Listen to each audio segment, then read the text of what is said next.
The robot stood in front of a bright blue flash, while the plot told us that a war had come that would decide the fate of humanity. Energy began to spread. Dark wings appeared from the portal. The demon raised his hands above his head, and we were told that the enemy army was led by a monster that had come to Earth from space. Many monsters appeared on the battlefield. The guy was shocked by what he saw. A black dragon appeared from the portal. The stranger's eyes glowed brightly. Flames enveloped the robot. Fire mana appeared in the guy's hand, and we were told that at the same time, those called superhumans began to appear among people. The dragon flew in the sky, and the plot told us that a huge number of superhumans died fighting, and the victory of humanity seemed to be just around the corner. The dragon flew into the sky. His eyes glowed brightly. The man wrote with a pen that the monsters would return 15 years later. We were shown the company logo and told that this was the prophecy of the superhuman oracle. The children's eyes began to glow, and the plot told us that an institution for the development of superpowers called ARC was created. Children with innate superpowers were sent to it.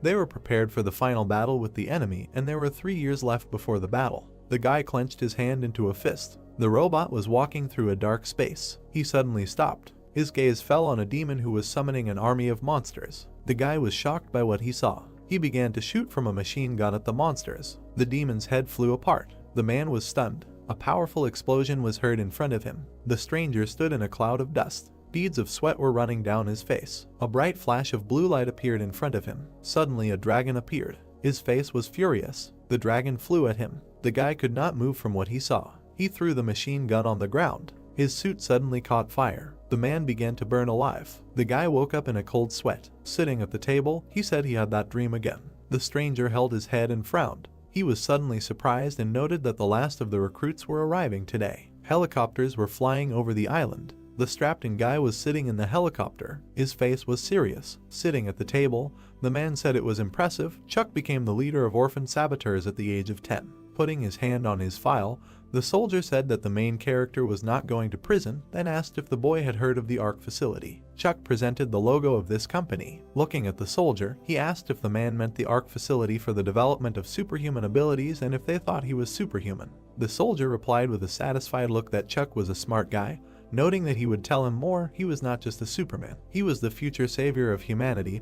He was starting a new life, well-fed, with a roof over his head. He would sleep on a bed. The enraged protagonist replied that a well-fed life would be only for him alone, but not for his brothers. Frowning, Chuck said that if they wanted to send him to the ARC, then his condition was that they take responsibility for his brothers, their food, shelter, education, everything. The man listened to him attentively. Standing opposite, he replied that he agreed to such conditions. The protagonist was suddenly taken aback. The soldier said that their agreement was valid exactly as long as he remained in the institution. Chuck looked at him and said that he understood this. He was standing at the exit of the helicopter. He remembered standing in front of the military man and hearing that superpowers are divided into ranks and that his rank is low. Chuck stepped onto the ground. Walking along the runway, the protagonist noted that he would do everything to survive because the fate of his brothers was important to him. The protagonist was moving toward the company building. He clenched his hand into a fist. Shifting his gaze, Chuck was surprised. He noticed a crowd of children screaming for someone to come home. The guys surrounded the tearful boy and said that he was brought there, and he was crying. Clenching his hand into a fist, the guy said that it was because of people like him that they looked at conscripts as zeros without a stick. The boy continued to cry. The guys standing behind asked how the guy was better and who he was. He called them fools with burning eyes. A powerful aura enveloped the body of the stranger, who asked not to compare themselves to him. His innate abilities were unattainable for them. The stranger grinned and noted that he was an experienced superhuman. The children were stunned and began to shout that they had never seen a real superhuman in action before. The stranger pointed his hand at the beaten boy and asked if he would be sent home if he was injured, adding that he would not survive in this institution anyway. He happily emphasized the fact that the boy would thank him later. Simon threw a rock and told the boy to go home. Chuck suddenly caught the flying rock. Looking at the rock, the protagonist said that it was slow and that it would be faster to throw it with his hand. Taken aback, Simon asked who he was. Chuck looked at him and said that he was a teacher of good manners. The soldier walked towards a crowd of kids who were shouting about a fight. A powerful aura was emanating from him. The kids suddenly stopped fighting. The kids stepped aside and made way for the soldier. Looking at Chuck and Simon, he ordered them to stand still and ask their names. The boys stood still and introduced themselves. The soldier asked with a serious expression if Simon's superpower had manifested itself, noting that he was undergoing training. Standing in front of the soldier, Simon replied that he had only manifested telekinesis so far. The man hit the child. The guy was shocked by this. Standing over him, The soldier cried out that he had only awakened one ability and he was already stuck up. Chuck frowned at this. The soldier turned his attention to the protagonist and said that he approved of his tendency to help those who were weaker, only if his ability was even lower than Simon's. Then he was an even bigger fool. He hit the protagonist in the stomach. Chuck flew to the side while the man said that in 3 weeks the first school year would begin, and anyone who had not shown any superpowers by that time would be expelled. The dumbfounded protagonist tried to get up. The guy with a serious look said that it was late introducing himself. His name was John. He was their instructor. During the training period, they had to transform from bio-garbage into combat superhumans and defeat the dragon and his army. Looking at John, the guys heard that they were starting training. They would run around the stadium and would not stop until their instructor said stop. He ordered them to run with an enraged look. Chuck started running and heard that they would be expelled for stopping. The children fell to the ground saying that they could no longer run. John, with an enraged look, screamed that they were useless scum who should leave the institution and not interfere with others. Pointing his finger to the side, he noted that they were expelled. The protagonist continued to run and thought that he was used to physical work, but he was worried about his superpower. He tried to catch up with Simon and wondered if he could awaken it like this guy. Frowning, Chuck asked if he even had a superpower. The boy suddenly stumbled. Beads of sweat were running down his face. He rolled his eyes. The boy fell to the ground. John kept his hands in his pockets and called him a runt. Lying on the ground, the boy tried to say that he could not run anymore. He was suddenly taken aback. John watched him closely. Chuck picked the boy up and said that he did not say that he gave up. The protagonist looked at him and clarified if this was true. The tearful guy answered that it was true. John continued to watch silently. Chuck ran away from there, holding the boy next to him. Evening came. Raising the whistle to his mouth, John screamed that it was time to stop. The protagonist fell to the ground. Standing in front of the children, the military man said that out of 73 people, 40 remained. Frowning, John noted that they were done for today. Tomorrow the real training would begin. This run was just a warm-up and they would do it every day. The children were shocked by what they heard. Chuck's face was serious. The next day came and the sun's rays enveloped the base. The boys started running again at 5 in the morning. They were sitting at the table and having breakfast at 8 in the morning. John stood on the stage in front of the boys and told them that they needed to find the source of their superpower with their inner eye. Concentrate. It could be in the head, sometimes in the heart, and sometimes in the lower chakra. They needed to catch the image. Touching the heart, Chuck emphasized that he would try to look there. It was afternoon tea and the main character put food on a tray. The main character was walking towards the lonely guy. He sat down next to Kyle and offered to eat together. Embarrassed, Kyle agreed, and Chuck noted that this was the first person he had made friends with in the ARC institution and in life in general. The main character, with a smile on his face, wished them a bon appetit. He noticed Simon, who approached him. The boys met eyes. Watching him go, Kyle said that he heard that he had taken a course for gifted children in the UK, holding a spoon in his hands. Chuck replied that it pissed him off, but he really did have superpowers. Before anyone else, he hoped in 3 weeks they would also learn telekinesis. Putting a finger to his cheek, Kyle said that he could use telekinesis. The puzzled protagonist replied that it turned out that Kyle was not an easy guy. Evening came, and the plot told us that then there were evening classes, combat practices, and an evening run. The guys lay down on the bed. Frowning, Chuck thought about the fact that he could not fall asleep. He looked at the ceiling and noted that he had a shower, food, a pillow, a blanket. He had never seen such good conditions in his life, but he still really wanted to go home. The protagonist began to shake his head and said that he could not. His face was serious until he came to the conclusion that he should not be a weakling. The plot takes us to 2 weeks later when the guys have mastered telekinesis. Sitting at the table, Chuck was trying to lift a pen using telekinesis. He wondered with a dumbfounded look what he should do and whether he really had any superpowers. The protagonist remembered how Kyle looked away and said that he could not help him in any way. He could not explain how to learn it. Simon was sitting on the bench. He asked Chuck with a smirk on his face what he needed. The protagonist stood in front of him. Closing his eyes, Simon noted that he himself knew that Chuck wanted to know the theory. Smirking, Simon asked why the protagonist did not bow to him, adding that he thought that in their country good manners were instilled from childhood. The protagonist was taken aback by what he heard and noted that his pride had nothing to do with it. Chuck knelt down. Looking at the guy, he asked to teach him telekinesis. Simon frowned. He closed his eyes. Looking away, the guy said he would teach him, but the protagonist shouldn't complain later. He held a pencil in his hands. Simon stabbed Chuck in the chest. The dumbfounded protagonist asked what happened. The helicopter was flying in the sky. John looked out the window and smoked a cigar. Looking up, he said that the enlistment day had come too soon. The man opened the door. He called out to John with a smile on his face. Looking into the office, the man noted that he knew he would find him. Octo covered his nose with his fingers and said that smoking was prohibited there. He sat down on the chair and said that he thought he would drop by for the enlistment ceremony, after which he clarified how John liked the new recruits. The guy answered with a serious look that they were a bunch of cannon fodder. Crossing his arms, John added that 2 of them were good for something. He imagined the boy controlling the stone and told him that one of them was named Simon. He had a bad temper, but his skills were high. He was at least a year ahead of the program. Holding his chin, Octo noted that he was a genius graduate of the Royal Institution for the Training of Superhumans. He had high expectations for him. Putting his hands in his pockets, John said that the other one. He remembered how Chuck helped Kyle up and said that he was an altruistic type. He had much more strength than the others. Looking away, John thought that this was the perfect little soldier. Only the Ark Institution needed superhumans, not just people. He remembered how the dragon flew in the sky and emphasized that if the main character did not have powers, then he did not belong there. Puzzled, Octo waited for John to continue the story. Pointing his finger, Octo said that while he was climbing up to him, he heard something interesting about John's nickname. Because of his eyes, they call him a bastard. The doctor's face was satisfied. John stood in front of the children. Holding his hands behind his back, he shouted that today would be the enrollment for the first year of training. Simon listened to him attentively. Frowning, the soldier noted that only those who were ready to use superpowers in battle were subject to enrollment. The protagonist stood quietly. John's eyes began to glow brightly and he told that the simplest superpower is an external effect, manifested by the glow of the eyes. If they have not learned telekinesis, it does not matter who can do the external effect, enrollment. John pointed his finger at the doctor and shouted that everyone who can produce an external effect, line up there, in front of the engineer. He looked at the agent and added that those who cannot go there and people will take them home by helicopter. The protagonist was shocked by what he heard. He noticed a soldier among the crowd. The children began to disperse. Chuck continued to stand quietly. Kyle turned around and looked at him. Closing his eyes, the protagonist touched his heart.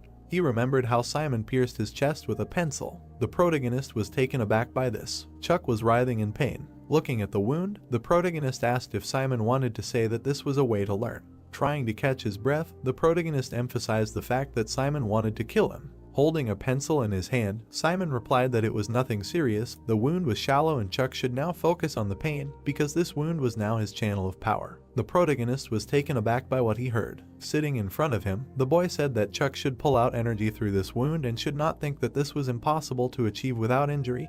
Even if he stood for several days holding his chest, nothing would happen. Looking at him, the protagonist came to the conclusion that Simon knew that his source of power was in his heart. Holding his chest, Chuck noted that from that day on, he finally began to feel it, the internal energy that he could not take under control. Frowning, the protagonist wondered what he should do to get her out. Furious, John called out to him. Standing in front of him, he noticed that the protagonist was the last one, after which he ordered him to stand in line. Closing his eyes, Chuck noted that he had to do it. There was no way back for him. Veins appeared on John's face from anger. He began to walk towards the protagonist. The guys were watching what was happening carefully. Approaching Chuck, the military man said that a soldier must always obey the orders of a superior. Swinging his fist, John added that there were no exceptions. Frowning, the protagonist thought that he needed to figure out how to act in this situation now. He noticed a pen sticking out of John's pocket. He looked at it closely. John delivered a powerful blow to the protagonist. Chuck had a pen in his hands. He raised it above his head and suggested that the channel of power was not open enough. John watched him.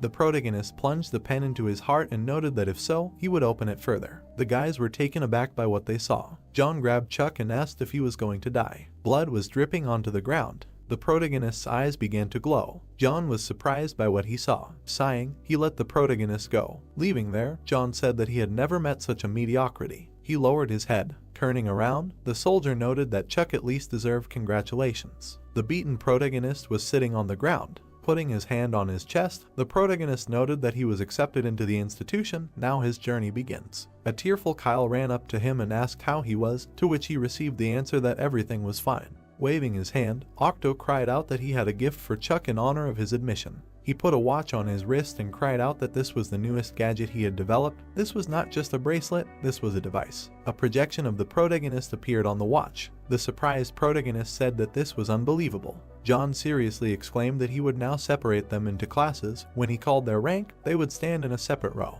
Raising his hand, he noted that the ARC grading system was a B, C, D. Their class was determined by how they performed in 3 weeks, but they should remember that for merit and hard work on their abilities, they can increase their rank. The protagonist listened to this attentively. Putting his hands behind his back, John congratulated the remaining recruits and stated that they thought he was a scumbag.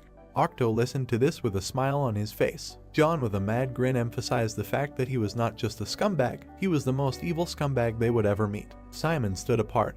Because he was the only recruit of Class A, Kyle stood next to the guys, after which John noted that there were 4 recruits in Class B. He looked at the tablet. Chuck stood quietly and thought that even though he was in D class, he would still advance in rank. Leaving there, the military man noted that the top 5 would go with him, and the remaining 20 people would go with Instructor Chase. The man stood in front of the guys. The kids were scared by the sight of Chase and thought that he was huge. He looked even scarier than Sergeant John. Smiling, Chase introduced himself and noted that it would not be easy, but they should try together. The guys were shocked that Chase was kind and they got a good instructor. Simon walked in front of the line. He turned his gaze. The guy passed by the main character. Chuck was suddenly surprised. His gaze fell on the tearful Kyle. Kyle walked on and heard the words of the main character that everything was fine and soon he would be in the same class with him. A joyful Kyle started running. Chase raised his fist to his face and ordered everyone to go to the gym. Sunlight enveloped the building. Chase held a stick in his hands. He began to skillfully spin it. The children were shocked by what he saw. The protagonist watched Chase's every move. Standing in front of the children, the soldier assumed that they were already wondering why they needed to know how to handle spears and swords if they were going to fight a dragon. The fact is that they would need to wield energy weapons. Chase imagined a dragon's mouth and told them that there was no matter in the world that could hold a mental charge of energy, and only the skin and bones of a dragon could hold and transmit energy. Various weapons appeared in his imagination, and he noted that therefore only weapons created from dragon components could injure dragons. Frowning, the protagonist asked how they killed the dragons if they did not have such weapons back then. Chase looked down. Closing his eyes, he said that in that battle, the superhumans fought him only hand to hand. One dragon destroyed hundreds. People released green streams of mana from their hands, and Chase added that some superhumans worked on the dragon from a distance, but it was possible to finish off the dragon only from a close distance. The task was to deliver a fatal blow with the right weapon for releasing energy. The man in the robot suit held a huge blade in his hands, after which the soldier noted that such a task was performed by soldiers called strikers. The guys were surprised by what he heard. Pointing his finger at the stand, Chase offered to pick a weapon from them for each. The main character took the spear in his hands. Chase stood in front of him and asked if he liked the spear, to which he received a positive answer. Looking at the soldier, Chuck said that when he demonstrated, he liked the speed and whistle of the spear. Chase remembered the protagonist grabbing a pen and noting that the calculation and force with which he attacked Sergeant John were impossible not to notice. It was obvious that he grew up in very harsh conditions. Closing his eyes, the man noted that, unfortunately, the protagonist already had experience in fighting. Chuck said with a smile that he would try. Putting his hands on his hips, Chase added that he would help him in everything. The joyful protagonist looked at the spear in his hands. He was fighting a guy. Chuck was in a fighting stance. His opponent was looking at him intently. Grinning, the protagonist asked if Rick was tired and whether it was time to give up. The joyful boy replied that it was obvious from Chuck that he was saving his strength and not rushing into battle. The spear was flying at the protagonist's face. The protagonist managed to dodge the attack. He parried Rick's blow. The boy dropped the spear from his hands. They continued to fight. Raising his hands, Rick said that he surrendered. They shook hands and Rick informed the protagonist that he was already aware that he was being promoted to Class C next week and that the class would need a new class representative. His face was pleased. Pointing his finger at Chuck, Rick suggested that he was the best fit, after which the protagonist replied that it was not up to him. Pointing at the boys, Rick noted that they were choosing him. They had already discussed it. Holding his head, the protagonist thanked them. Looking at the building, the protagonist wondered if he would be one step away from a promotion if he became class representative. Furious, John replied that he was not. Standing in front of him, Chuck wondered why this was so familiar to him. The guy was lifting a dumbbell and saying that he often got it from Sergeant John. A student was running on a treadmill and asking who he was fighting, a first grader. Meanwhile, Chuck held a spear in front of his opponent. The man was lighting a cigar. A boy and his friends were shouting from the window that they wished him luck, let him beat him. John looked away and said that they were fools. The boy grinned angrily. The sergeant pointed his finger at him and asked if this chick was the only one who wanted to be a prefect. Were they that stupid? This retarded guy couldn't even use telekinesis. He was waiting for an explanation. John stood in front of the boys in the room. Frowning, the man said that they should tell him why the hell he should appoint him their prefect, why they trusted him. The protagonist looked at him in surprise. The sergeant broke a mop with his foot. He threw a stick forward. The protagonist caught it in confusion. John stood in front of the boy and said that he was told that he was the best in the class at spear fighting, let him fight him. Frowning, he asked if the boy really thought he could hurt him with a sharpened stick with his insignificant skills. The man on the street threw his jacket back. Chuck looked at him warily and asked if he was going to fight hand to hand. The sergeant looked at him with displeasure and asked if he thought he needed a gun to fight a child. John threw his cigar aside and said that the rules were simple. If any part of his body touched the ground, such as an elbow or a knee, then he won, and the boy would lose only if he surrendered himself. The main character grinned and said that then he definitely would not lose. Chuck confidently swung the spear. The man raised his fists. The children watched from the window and discussed how well trained this kid was, but still, how could he defeat the instructor? Simon pushed the children aside and asked them to make way for him. He crossed his arms on the windowsill and said that the boy was crazy. Chuck pulled out his spear with a shout. The sergeant parried the blow with his hand. The man dodged the attack. John frowned. The protagonist jumped over his opponent. The boy hit him in the arm. The opponent grabbed him by the shirt. He hit the child with his knee. The sergeant swung his leg at the student. The protagonist's eyes widened in surprise. The man kicked him. Chuck went down on one knee. The protagonist tried to catch his breath, wondering if he really was trying to kill him. John looked at him mercilessly and asked why he was looking at him like that, adding that the dragon and his army kill everyone, they don't care who he is. Imagining a monster attacking people, he said that he will not do anything good to him, even if he knows he is weak. Chuck held onto his spear and listened as if he were facing an enemy army, the current situation would seem insignificant to him. Holding the stick in front of him, the boy asked if he would fight or talk. The sergeant swung it and said that he saw that he had recovered. The man picked him up by the collar. John lifted the child up. He threw the boy with all his might. The protagonist flew forward. Chuck grabbed the back of his head. The sergeant looked away in surprise at the wound and wondered when he had managed to inflict it.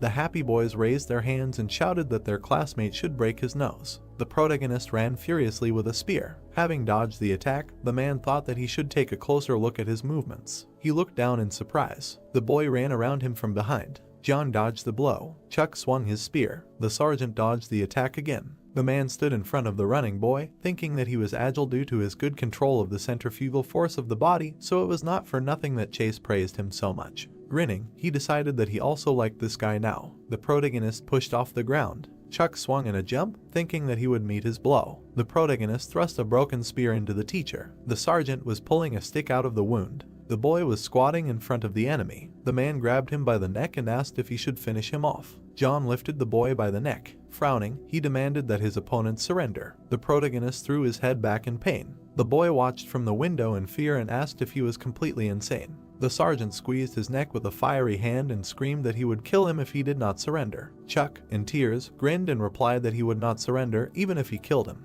Chase ran through the crowd of children. He called out to the sergeant in a panic. The man rushed towards him, asking if he was really going to kill him. John threw the child aside and replied that he had not surrendered, and he had not knocked him down either. Chase held the boy in his arms as the sergeant asked him how the fight ended. The man frowned and said that he was fed up with the ARC methods. John put his hand on his head. He furiously ordered everyone to be quiet.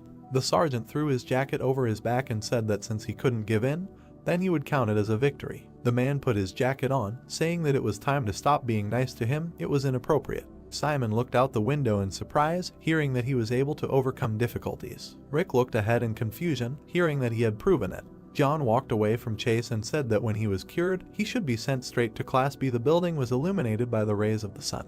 We see the door. The girl looked at him in surprise and asked if he really meant straight to Class B. The sergeant walked with her down the hallway and said that he would put him on the list for promotion today. He looked forward seriously, saying that in truth, he believed that he was quite ready to take classes in Class A. The only thing stopping him was his meager energy potential. John looked away from the girl and said that the management did not understand anything. Introducing the monster to the robot, the sergeant said that when the time comes to fight the dragon, they do not need some magic, not energy, but the rest of the will, courage, which will help not only to hold the weapon and not be scared, but also to inflict critical damage. The man recalled how Chuck swung a spear and said that in this regard he has every chance to become the best striker they have ever trained. They cannot afford to miss such a talent simply because his energy potential is slowly developing. The girl looked at him in surprise and said that she had never heard him praise a student. It seemed to her that he irritated him. Frowning, John replied that on the contrary, he liked him. The plot takes us to the 7th day of sick leave to the door to the ward. The girl was holding a folder and asking the instructor whether he was coming in or not. Chase was standing by the door with a basket. He looked into the basket of groceries and said that he got something to eat. The nurse looked at him and told him to go through. The man threw the window in the door and said that he decided that it was better not to disturb him for now. Chuck tried to lift the ball mentally. The boy held his hands around the ball. He frowned furiously. Chase watched him with concern. The protagonist picked up the glowing ball. The girl happily gave the man a high five. The instructor put his hand to the back of his head and said that the boy had excellent concentration. He entered the child's room. Chase smiled, said hello and asked how he was feeling. The protagonist looked happily and said that he was better, thanks to him. The man leaned over the basket and said that he brought some food. The instructor looked at the table with food and said that tomorrow he would continue his studies in Class B. He was proud of his achievements in telekinesis. He did not waste time even in the hospital wing. Chuck chewed his food, saying that his energy potential was low, so he decided to improve his telekinesis while he was lying around. Chase peeled an apple with a smile and said that he was a good boy, that mastering a weapon was not everything for a superhuman, that he needed to have at least some level of telekinesis. Having imagined an explosion and a robot, he said that the fight with the enemy would be mostly in the air, and that he definitely needed the ability to catch a weapon with telekinesis if it was knocked out of his hands. The man snapped his fingers. The girl at the reception looked at him in surprise and asked what kind of exit he was leaving the hospital at this hour. There were lanterns shining near the building. The boy walked behind the instructor and asked why they had come to the gym. Chase turned around and replied that he was concerned about his extrasensory development. Judging by what he had seen, his chances of awakening the ability were very small. The man imagined a guy with fire and said that his peers already mastered fire and teleportation. Frowning, he said that he should give up hope for such achievements. The instructor's eyes lit up and Chase asked how he should fight. The boy looked at the light in shock, listening to the surprisingly simple answer. The man stood among the hovering sticks and said that he should put all his diligence into developing telekinesis, and then telekinesis could well become his superpower. Chuck looked at him seriously and thought about training telekinesis. Chase descended along the hovering sticks and said that superpowers are like muscles, the more you train them, the stronger they are. Clenching his fist, he said that dividing recruits into ranks is nothing more than a convention. His generation has immeasurably greater potential than theirs. The instructor smiled and said that he should work hard. The boy clenched his fists with a smile. He walked along the floor. The protagonist approached the door of Class B. The protagonist exhaled decisively. Suddenly, Chuck crashed into the guy. Dimitri looked down and asked who he was. The boy held his nose and listened as he called him by name. The boy patted him on the back and said with a smile that he was being modest. Everyone knew him. Dimitri extended his hand and said that it was nice to meet him. He was the class representative of Class B and introduced himself with his full name. Chuck extended his hand and asked if that was how he should call him. The boy shook his hand with a smile and replied that he could just call him Dima. He hoped for friendship and cooperation. He raised his hand and said that the boy had come just in time. Now was free time for training. It was time to go. The protagonist looked around the gym. Dimitri happily pointed his finger forward. Frowning, Chuck thought about how he loved training. The daily routine at the Arc Institution was stifling with its monotony. His abilities were low compared to others, and this was always additional stress. The protagonist took the spear and thought about how the sword of Damocles of expulsion was constantly hanging over him. The boy confidently took the stick and thought about how the only activities where he could completely let off steam were training. He quickly ran forward, deciding that he could have a blast. Dimitri looked ahead in surprise. The guy watched the running boy. Chuck was beating children in the face. The protagonist confidently swung the stick. He stood among the beaten boys and asked if they really came here to have fun. The boy sat behind him in tears. Kyle turned around in surprise, hearing that his superpower was his energy potential. Chuck looked at the beaten boys and asked if they really had fun spitting from above on those who were less capable than them. Frowning, the protagonist said that they should be grateful that martial arts competitions were not part of the mandatory training program. Dimitri stood behind him and said that it was incredible. Raising his shaking hand, the boy thought about how he was even stronger than expected, and finally there was someone he wanted to fight with all his heart. The boy remembered crying over the sword. A classmate came up to him. The bully frowned and asked why he was sitting there. Let him attack. His friend pushed him and said that it was his turn. Kyle imagined the guys standing in front of him and discussing who would be the third. He remembered the protagonist picking up a stone and mentally calling him. The child imagined the opponent picking up a sword and asking what was wrong. Chuck hit him in the face with a stick. He grinned furiously. The boy imagined the guys flying to the sides. Kyle sat on his knees in tears and wondered if he was serious. The protagonist stood confidently in front of him. The boy reached out to him. Frowning, the protagonist asked Dimitri if this was really what they called healthy competition in Group B. Kyle raised his hand in fear and called him. The boy put his hand to his forehead and said that it was called Arc. Their enemy spares no one, so there is no place for the weak here. Extending his finger, Dmitri said that he was special here, but now he was doing him a disservice. The boy frowned, hearing that this would not bring anything good in the future. Chuck clenched his fist furiously. Turning around, the boy said that even so, attacking one with 3 people was not right. The beaten guys were sitting on the floor. Dmitri raised his hand with a smile and offered to show them a real duel. The protagonist took the stick with a grin and said that he agreed. The opponent quickly raised his sword. The protagonist parried the blow. The boy looked at the enemy's sword and thought that if he blocked 2 attacks in a row, the spear could break. He dodged the attack. Chuck looked at the opponent's leg, thinking that he would first distract him and then knock him down. The boy swung the spear. The protagonist hit the opponent in the leg. Frowning, the protagonist decided that it was all over. He pulled the spear towards the guy's face. Chuck stamped his foot. Dmitri dodged the blow. The elder jumped in front of him. The guy pressed his forehead to his opponent. The boy flew to the floor. Clutching his head, the protagonist said that he was hitting the head. This is martial arts, not a street fight. Dmitri madly raised his hand and replied that he should watch not only the weapon. He started practicing sambo as soon as he learned to walk. If he gets caught, he will not collect bones. The protagonist leaned on the spear and asked if he would do it like that. Was he really going to defeat the dragon with sambo techniques too? Dmitri raised his sword and said that if necessary, he would strangle him with his bare hands. The guys joyfully raised their hands and shouted that the tiger cub from Siberia should win. Turning around, the guy replied that he had not been a tiger cub for a long time. It was stupid. The protagonist gritted his teeth and thought that they were fools, even though they insulted each other, but it was not serious. Chuck watched as the boys cheered for each other, thinking that they were attached to him, but he felt it. The boy looked sadly at Kyle. He frowned. The protagonist looked at the running enemy and listened that it was enough to look around. Chuck swung his spear. The protagonist pulled it out towards his opponent, thinking that he did not want to drag out the fight. Dmitri rushed forward in rage. The boy hit the floor with a stick. He pushed off the ground, deciding that he would end the fight right now. The opponent looked at him in surprise. The protagonist jumped. The protagonist swung his spear. The boy flew towards his opponent. The guys were taken aback. The broken spear flew up. The protagonist landed, thinking that he wanted to break his weapon from the very beginning. The stick fell to the floor. Dmitri rushed to the boy. He picked him up by the arm. Chuck looked at him in shock. The protagonist fell to the floor. The opponent looked at him and told him to give up. The guy sat on his opponent and threatened to break his arm. Gritting his teeth, Chuck told him to try to do it. He looked at the surprised enemy and asked if he was really that confident. The guys looked at them in shock. The boy closed his eyes in pain. Dmitri looked at him with displeasure. He stood over the twisted enemy and repeated that he told him to give up, only he got his hands dirty. Kyle raised his hand in tears. Turning around, the guy said that it was amazing. He wasn't crying because of a fracture. Well done. Chuck stood behind Dmitri, who was saying that he needed to be taken to the infirmary. The protagonist swung his spear. Frowning, he said that apparently all his opponents had done was shed tears because of this. The boy looked at the boy's shaking legs. The protagonist was dripping with sweat and shouting that he should get up.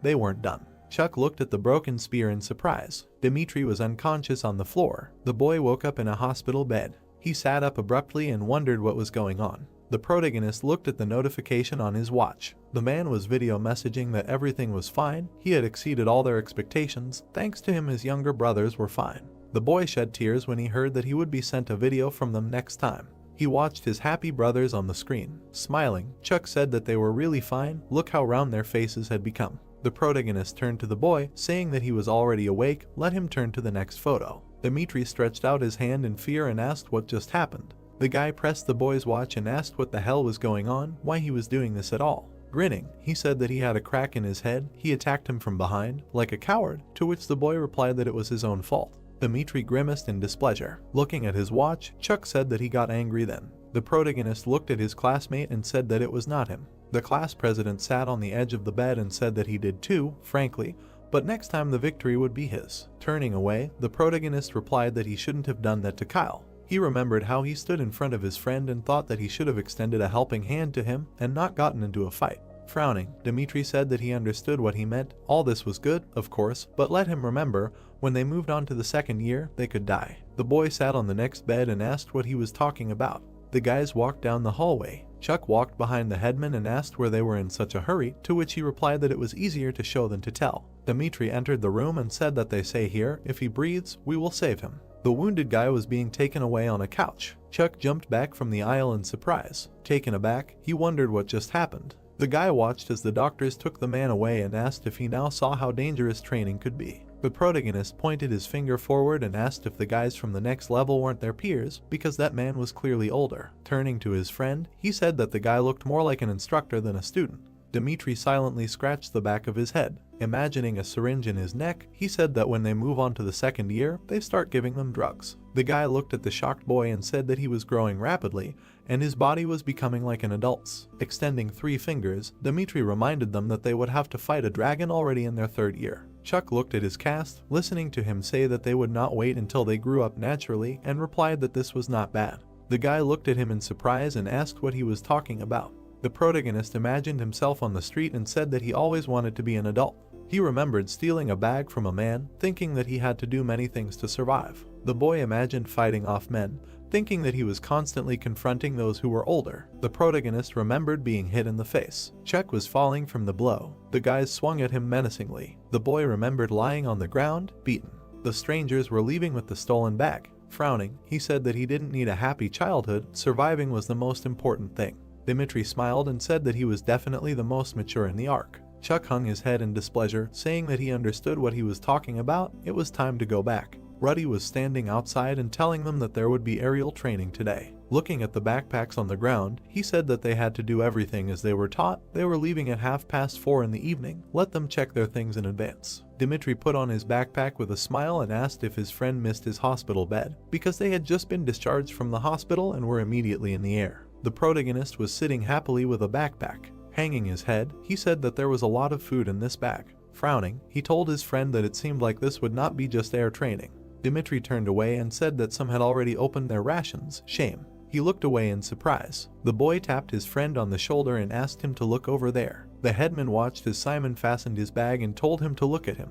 Dmitri smiled madly, saying that this was the same one, the last genius of England. I wish I could beat him up. The boy turned around warily. He looked at the embarrassed guys and wondered what was wrong with them. The protagonist watched the sad Kyle. Chuck looked down in alarm. Ruddy put his hands on his hips and shouted that it was enough messing around. Everyone on board quickly. The protagonist ran forward in gear. The guys were climbing into the helicopter. The sergeant stood among the students on board. The helicopters took off into the sky. Ruddy lifted his cap and said that it was time for them to go too. He turned around displeasedly and said that they were wiping the snot of these bastards for the last time. A hand was extended because once upon a time he saw him for the first time. Smiling, he helped his friend because he immediately realized that he was not like the others. Stretching out his hands, he understood that his abilities confirmed this. Chuck ran because he was unable to help him no matter how long he waited. The child cried, kneeling, because he was all alone. His parachute was tangled in a tree. An hour earlier, helicopters were flying near the water. Everyone was sitting in the helicopter and asking how long the flight would be, and the arc buildings seemed small. The clock said that they were flying over an uninhabited island. The helicopters were near the island, and their goal of the training was to survive. Looking at the sky, he said that the provisions in the backpacks should have been enough for 2 days, and then they themselves had to solve the problem of food. The boys were shocked and scared by the goal. Smiling and looking at them, he said that it was almost like a camp. Opening his mouth and holding the clock nearby, he turned to the instructors. Crying, they were told that they would return for them in a week and they must try not to die. He lowered the boy into the water. Turning around, he asked if this was the last one. Looking at the map, he answered affirmatively since no one else had given up. Holding the boy, he asked if the recruits were distributed evenly across the territory. The guy said that at first they were, but then the 7 of them united into one group. Opening his mouth, he answered that they were not as harmless as adults. Remembering the boy, he said that if they were left without control, they would immediately begin to solve everything by force, and instead of acting together for the sake of survival, they would rob each other. Smiling, he thanked him and said that this would be enough for at least a couple of days. Unpacking the backpack, he said that he was a good boy since he did not touch the supplies. Waving his hand, he said to get out since the rest was for the main thing and asked Carl to look. He was sitting on the ground. Opening his mouth, he said that they were all donkeys. Looking at him, he continued that it was said that they would look for food until the sun sets, but in the end they were doing something else. Pointing his finger at them, he asked if he had gathered them to have a joint dinner. With shining eyes, he said that this was necessary so that no one could defeat them. Clenching his fists, he began to shout that this was true. Rejoicing, he said that together they would cope with everything. Looking into the distance, he heard cries for help. Surprised, he turned towards the sound. Someone was screaming from afar. Smiling, he went towards the sounds because this was the next victim. The sun was shining, someone was standing near the water. He stepped onto the sand because he had lost a lot of time. Walking and looking, he said that he had been swimming all this time to the shore, when suddenly his face changed because the place seemed suitable to set up camp. Looking at the rocks, he understood that he needed to find shelter. Walking in the bushes, he said that he had been hungry all his childhood. Exhaling, he continued that there would be enough provisions. Closing his mouth, he understood that many in such a situation would start taking food from the weak. Simon stood, his hair fluttering in the air. Dimitri stood opposite and asked what he needed from him. Looking crazy asked to fight. Simon was silent from the beginning. Started to leave because he did not want to waste energy. Straightening his hand, tried to explain that he misunderstood because it was purely sporting interest. Looking back, mentally called him sick. Taking hold of the straps, said that they communicate a little. Grimacing, understood that he was a bore. There was already wind, clouds were flying across the sky. Someone was walking on the grass. Looking up and exhaling, understood that that was it. Laughing, called the boy an idiot because he was dangling. He took the backpack with his hand. Looking at him, thanked. Crying, asked to stop so that they would leave at least a little. Pointing his finger, said that if he had not been dangling on the tree, he would have received from them and let him wait for the instructors. Laughing, looking at him, said that he would not die of hunger in a week. Crying, said that they were mean. It was night, he was still hanging on the tree and crying. He remembered Simon saying discontentedly that he was annoying him. Others asked him to shut up because they hated it when people cried. Smiling, Dimitri said that guys don't cry over nonsense. Opening his mouth, he began to scream and shed tears even more. He looked down, sounds were coming from him. Looking down, he sighed from hopelessness. His eyes were tired and empty, when suddenly someone was climbing through the bushes. Looking, he realized who it was. The main character ran up to him. His eyes began to close, when suddenly they completely closed. Chuck also ran up to him, when suddenly he disappeared. There was no trace of him. Sounds were heard from the bushes. Chuck was coming out of the bushes. Looking at him, he asked who it was. The guy was sitting on the ground and doing something. Kyle climbed out of the tent in surprise. He saw Chuck, who was tinkering. Looking at him and holding a knife and a spear in his hands, he asked if he was awake. Opening his mouth, he said his name. There was breakfast on the ground. Taking the food in his hands, he said that he couldn't find his bag, so he would eat his rations. His stomach was growling. He looked up and realized that there was barely enough food for one, and he hated being a burden. Having started eating, he burst into tears, thanking him for the food. Eating, tried to say that he was grateful to him. There were helicopters above the tent. One said that they needed to find helicopters. They were also watching the other guys. He looked at the screen to see how they were surviving. They came to him and said that smoking was prohibited. Smiling, he said that he was trying to seem cool, then asked if there was anyone interesting. Poking his finger, he confirmed that there was one sick in the head and let him see for himself. Holding the object on his head, he understood that it was nonsense to survive on a desert island. He made a raft and returned to the ark. The protagonist drank water from a bottle. Exhaling, he said to drink until it bursts and then they will go. Covering himself with his hand, he said it would be better to find shelter because it was hard to walk during the day. Podia thought that they needed to get food so that both of them would have enough for the remaining time. His eyes lit up because even coconuts were not visible. Shouting his name, he took him by the shoulder. Holding him, Chuck did not understand anything. He stepped on a branch. Looking into the hole, he said that it was not very big, but you can dislocate your leg. Looking at him, he asked how he found out about it. Smiling, he asked if he saw. Sitting on the ground, he agreed. His head began to spin. Chuck realized that he was starting to delirious. Looking in surprise, he thought that apparently the power was appearing and this would be useful. Ida thought that Kyle was worried about what happened and perhaps because of this the power awakened. Looking at him, he thought that this task would help him develop his abilities. The two of them approached the tent. He opened the curtain and looked. With shining eyes, he understood that there were two of them. Looking at the dishes, they said that there were no bags and apparently they took them with them. Clenching his fist, he asked if they would beat him. The other answered that they were unlikely to have gone far. Perhaps they were looking for water. Smiling, he said that they would come later and catch them when they would be resting. Sticking out his tongue, he was happy because they had come. Closing his eyes, he said that he wanted to lie down. The other answered that if they went, they would return faster. Surprised, he asked to stop. Taking a stone in his hands, he said that someone had been there. There was a stone at the entrance that he left as a mark. The stone had been moved from its place. Looking at the tracks, he said that there were at least 2 pairs.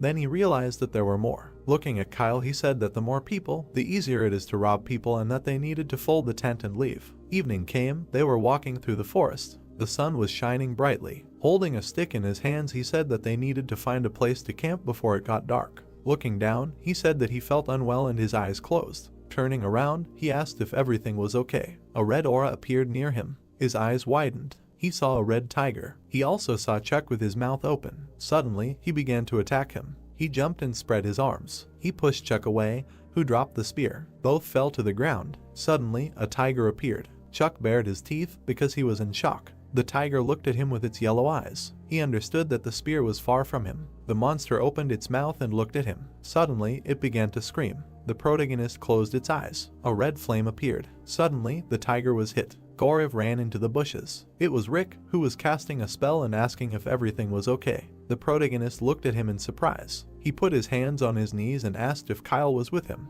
His leg was bandaged. They began to answer him by pointing to his leg. Trembling, he replied that he had fallen into a trap of some fools and it was hard to stand. Falling, he said, "It's good that we met." Looking surprised, Kyle said about the trap. The other replied that those guys came to them. Throwing his hand out, he knew that someone would start robbing others, but he didn't even have food, so there was nothing to take. Surprised, he asked why there was no food. Hitting himself in the stomach, he replied that as soon as he fell into the trap, he immediately ate everything. He thought uncertainly that he was stupid. It was night and they had to find a place to spend the night. A guy was sitting by the fire. He was looking into the distance. There was a bandage on his head. He stood with his mouth slightly open. They held him by the shoulders and said that today at the airport during inspection, a detector went off and it seemed he was a Superman and had the ability to telepathy. He also said that this was his chance to join the Ark. They asked him what about filming movies. Coming closer, he started shouting that he would develop his gift and quit clowning because he would have fame and fortune without this circus on camera. Looking crazy, he continued that telepaths would go down in the history of the country when the war ends and he is given the opportunity to become the one who governs the entire nation. He stood near the Ark sign. His face was dissatisfied. His hand was on the ground, sweat was also dripping.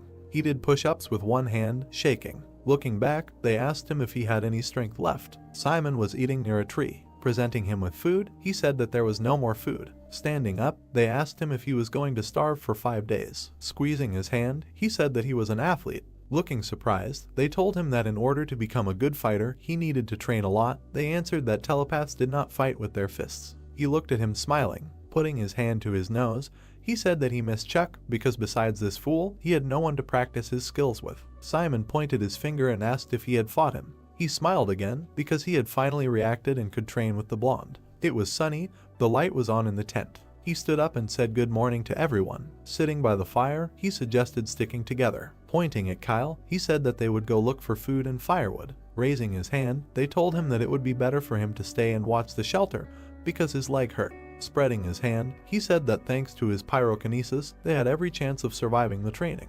Fish were swimming in the water. Looking at them, he said that they should have been good for food. Touching his face, he asked if he knew how to fish because he didn't really. Smiling, he thanked him. The guy looked at him. Waving his hand, he asked why. They answered that he had saved him yesterday and found shelter. Looking down, he said that he should have taken care of him. He remembered people who were given injections. Pointing at him, he said that on the island he saw a genius of telepathy in him. Standing near the pond, he said that he had powers capable of protecting them all, so they had to help each other. He was surprised because they called him a friend. He stood and cried. His shirt was torn because he was an orphan from Japan who did not even have a name. His skin was dark. He cried because they called him a whiner, a fool, trash. His hair was fluttering because there was a person he could trust. Opening his mouth, he said that this was much cooler than he thought. Both looked at the fish in the pond. There was a blue aura near it because Kyle saw its movements. Opening his mouth, he thought that he saw where the fish was going to swim. Looking at him, he thought that Kyle had incredible abilities from the very beginning, and if you have a little patience, then with his power they will catch fish without a fishing rod. Shouting in his own language, his eyes shone. Suddenly, the fish flew out of the pond. There were several lying on the ground because he had succeeded. They put it in a bowl because it was the 3rd day of survival training. Walking with bowls, Chuck praised them and said that they had caught 8. Looking at him, Kyle said that Simon would like it. The other replied that he was good at cooking fish. They were near a collapse, trying to hide from the light with their hands. Suddenly, he was surprised and his eyes widened. The fish fell and flew down, and he asked Kyle to wait. There was no light in the shelter and the fabric was also torn. Entering, he thought about what had happened here. Looking down, he saw his partner. Simon was lying on the floor. Someone was shouting to catch. Simon picked up a wooden sword. Holding it, he asked if he had heard that there would be survival training since he had even taken swords. Putting his hand on his head, he said that he had been thinking about learning to fight with swords in both hands, then asked why he had agreed to the duel. Looking at him, they answered that he had fought with Chuck and also the class president B taking the sword in his hands. He said that they wanted to transfer him to Class A and wanted to see if they had rushed. Smiling, he said that he liked it. They ran at each other since the fight had begun. Crouching, he pointed a knife at him. Dmitri, looking seriously, understood what would happen if he stopped. He hit the air, he had high speed. Simon hit his sword on his chest. Looking at him, they asked him if that was all. Smiling, he asked if he was thinking. Having hit him with the sword, the guy jumped back. Having run towards him, he thought that if he retreated, it would be better for him. He tried to fight back because the speed was fast. Sweat started to appear on his face because he didn't have time. They almost hit him, but he managed to move away. He looked at him with displeasure. Simon was near him while he was dumbfounded. Having crouched down from the blow, he understood that he needed to concentrate. With the sword in his hands, he began to fall. Having opened his mouth, he tried to strike. Having struck, he didn't hit him because he bent over. Simon was surprised, his eyes widened. The sword fell from his hands because it was taken away. He quickly stood up and looked at his opponent. Smiling, he shouted that it was all over. Having approached, he decided to strike. Having made his appearance, he became serious. Simon's eyes shone. Then he looked down. The sword was on Dmitri's back. Holding his head, he apologized because in hand-to-hand combat he had won, but as he had said before, they were telepaths. Then he rolled his eyes and wondered if the main character was stronger. Opening his mouth and holding Rick's head, he asked him to stand up. He was surprised because he had started talking. With scars on his face, he said that he was alive and that he was done screaming. The fabric was torn. Sitting by the fire, he asked who had beaten him like that. Opening his mouth, he initially remained silent. Then he remembered Carl because it was he and a squad of 7 people. Looking at Chuck, he said that they had taken all the food and would come again, so they should have found a more secure place. Looking seriously, he said that they would not leave. Opening his mouth, he said that he was not a weakling who would allow all sorts of freaks to mock his friends. Smiling, he sighed. Holding Rick, he said that they needed to find a new shelter and let them have a chance to temporarily settle in that place. There was a fire near them because a battle was coming and they wanted to catch them by surprise. It was night. The guys, half sitting, looked into the bushes. The light was on in the cave and there were people standing because their shelter was occupied. Smiling, he said that as soon as Kyle was ready, they would begin. The opponents were talking. Chuck said that he could not cope alone, but together they could overcome them. Closing his eyes, he thought that he was the only one who believed in him. Taking stones in his hands, he wanted not to let him down. Then he threw them at the enemies. They flew. They began to hit people. Holding a stick in his hands, he asked what it was. Looking at this, everyone shouted that it was an ambush. Holding his knees, he shouted that it was very painful. Running, they said that they were throwing stones and they needed to dodge, but Kyle saw where they were running.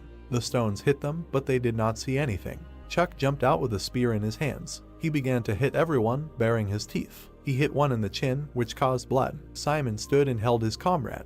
His eyes were angry and there was blood on his shirt. They stood opposite each other and looked. Chuck seriously held a spear in his hand. The hero raised the stick up. Gritting his teeth, the guy thought that what Chuck. Frowning, he added that he wanted to say that he had single-handedly scattered 6, but that couldn't be. Putting his hand to his face, the guy said that there had to be someone else, asked who he had come with. Looking straight ahead, the protagonist told him to get out, he would deal with this idiot one-on-one. Angrily looking ahead, the guy thought that the 2 of them had defeated his guys, and Kyle had a hand in it.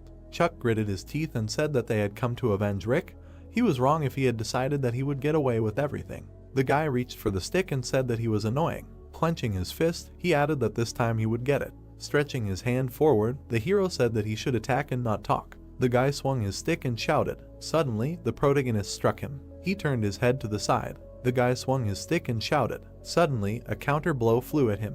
Gritting his teeth, he was breathing heavily. Looking at him, Chuck asked, "What, is it hard?" Frowning, he added that he should get ready, this is just the beginning. Turning around, the guy shouted that he shouldn't show off. The hero began striking him. He fell to the ground and shouted. The guy began to crawl forward, thinking that this can't be. "Chuck, this bastard is so strong." The protagonist clenched his teeth tightly and said that there was not a single undamaged spot on Rick. Why was it necessary to beat him so hard? The guy's body trembled and he thought that he should not look down on him. Glaring furiously, he added that he should not dare to think that he was better. The man put his hand on his shoulder. The thought appeared that he was a famous actor in Germany, a natural talent. His father had achieved great heights in politics thanks to his popularity. The man smiled broadly and said that if he were a telepath, he would conquer this country. Go ahead, anyone who stood in his way would pay for it. It was said that although his ambitions knew no bounds, Carl stood up and said that he had advanced so far in his studies. Throwing dirt forward, he added that he would not let him ruin everything.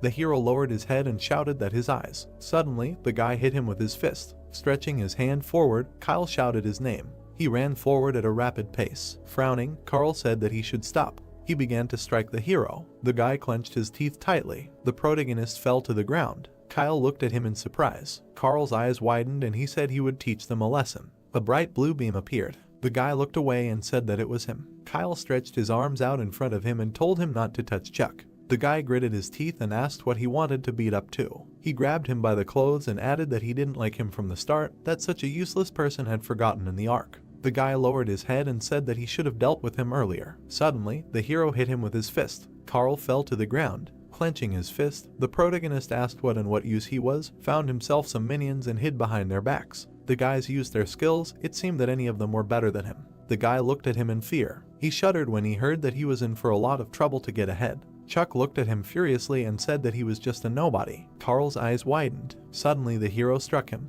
He froze abruptly. The guy raised his eyebrows in anticipation. It was heard that everyone has a reason to be the first. Leaving, the hero said that he should look for another way to achieve this, at least lay a finger on his friends and not get off so easily. Closing his eyes, Carl thought that he never wanted to be a telepath. Lying on the ground, he began to laugh. After a while, Carl left Ark of his own free will. The guy smiled, looking at the hero. Kyle showed his abilities. 3 days on a desert island flew by in the blink of an eye. Helicopters flew in the air and someone shouted about them. Looking up, the guy said that he would not like to repeat such an experience, to which the protagonist replied that he agreed. A crowd of students gathered together. It was heard that thanked them. Rick raised an eyebrow when he heard that they had left them food so they could survive, how he had managed to catch a fish, and why had he kept quiet about his ability, to which he replied that there was nothing to tell. Pointing at the hero, he added that he deserved special thanks. If he hadn't stopped that idiot, they would have all. The protagonist looked at the notification and read that the training was over. He had shown good results this week. Sitting by the tree, the guy said about the sergeant, and Dimitri said that he didn't think he would be happy to hear his voice. Chuck looked surprised, seeing that they should get on board the helicopter in the order they were called, to which he thought that they were being divided.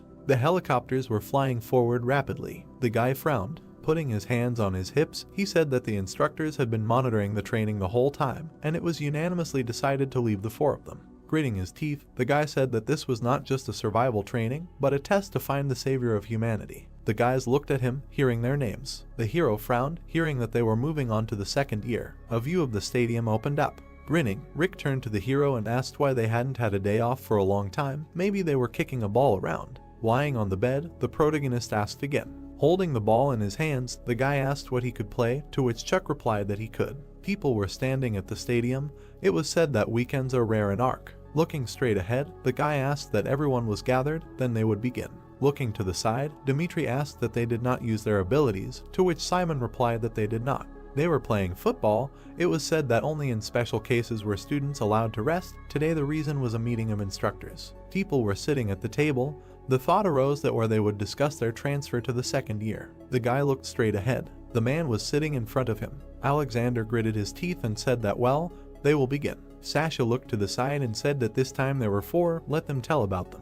Looking down, the man said that Simon and Dimitri could be transferred without problems. They had more than enough strength, but the remaining 2. The hero looked at the ball. It was heard that from the very beginning the level of his abilities was the lowest and remained so to this day. The guy grabbed him by the head. It was heard that only thanks to Sergeant John the boy did not remain in Class D. Frowning, Alexander asked why they should send him to the next course. The protagonist frowned furiously. The stick was stuck in the guy. It was heard that the sergeant had already spoken. Stretching his hand to the side, the man said that Chuck had not only good hand-to-hand combat skills, but also patience and willpower. All these qualities are necessary for a fighter. Putting his hand to his face, Alexander replied that he rarely praised anyone like that. Turning his head, the sergeant thought that if he did not do this, the boy would not see a transfer to the 2nd course. Chuck swung his weapon. It was heard that in addition to great potential in telekinesis, his ability to control the situation was amazing. It seems that at that moment he added telekinesis to the power of rotation. The hero played football. It was heard that the most amazing thing is that he did everything himself.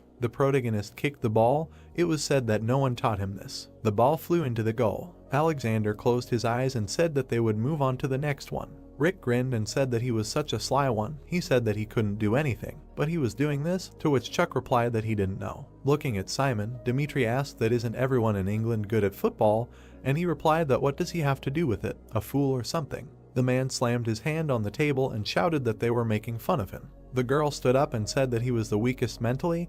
he would explain. The guy looked down. It was heard that immediately after the advancement their bodies would be modified, and the most important thing in this process was mental endurance. Sasha extended her hand forward and asked that they wanted to kill the boy. John closed his eyes. Frowning, he said that Kyle's telekinesis was top-notch and more powerful than many famous talents, and he could also see a little into the future, which was an exceptional ability. Clenching his fist, the man said that it wasn't a question of strength, but of endurance. The sergeant raised his hand and replied that that was why they should be transferred together. Chuck had a big influence on Kyle's willpower. Alexander took off his glasses, hearing that he was playing the role of an older brother, to which he asked what Chuck was again. Looking straight ahead, he added that it seemed they really wanted him to move up to the second year. Yes. The sergeants exchanged glances. The hero ran forward at a rapid pace. He kicked the ball in front of him. Rick grinned and said that it was a great pass. He led 2 students and added that they should try to take it away. The guy at the gate prepared to hit. Frowning, Rick thought he was surrounded. Suddenly he passed the ball to the protagonist.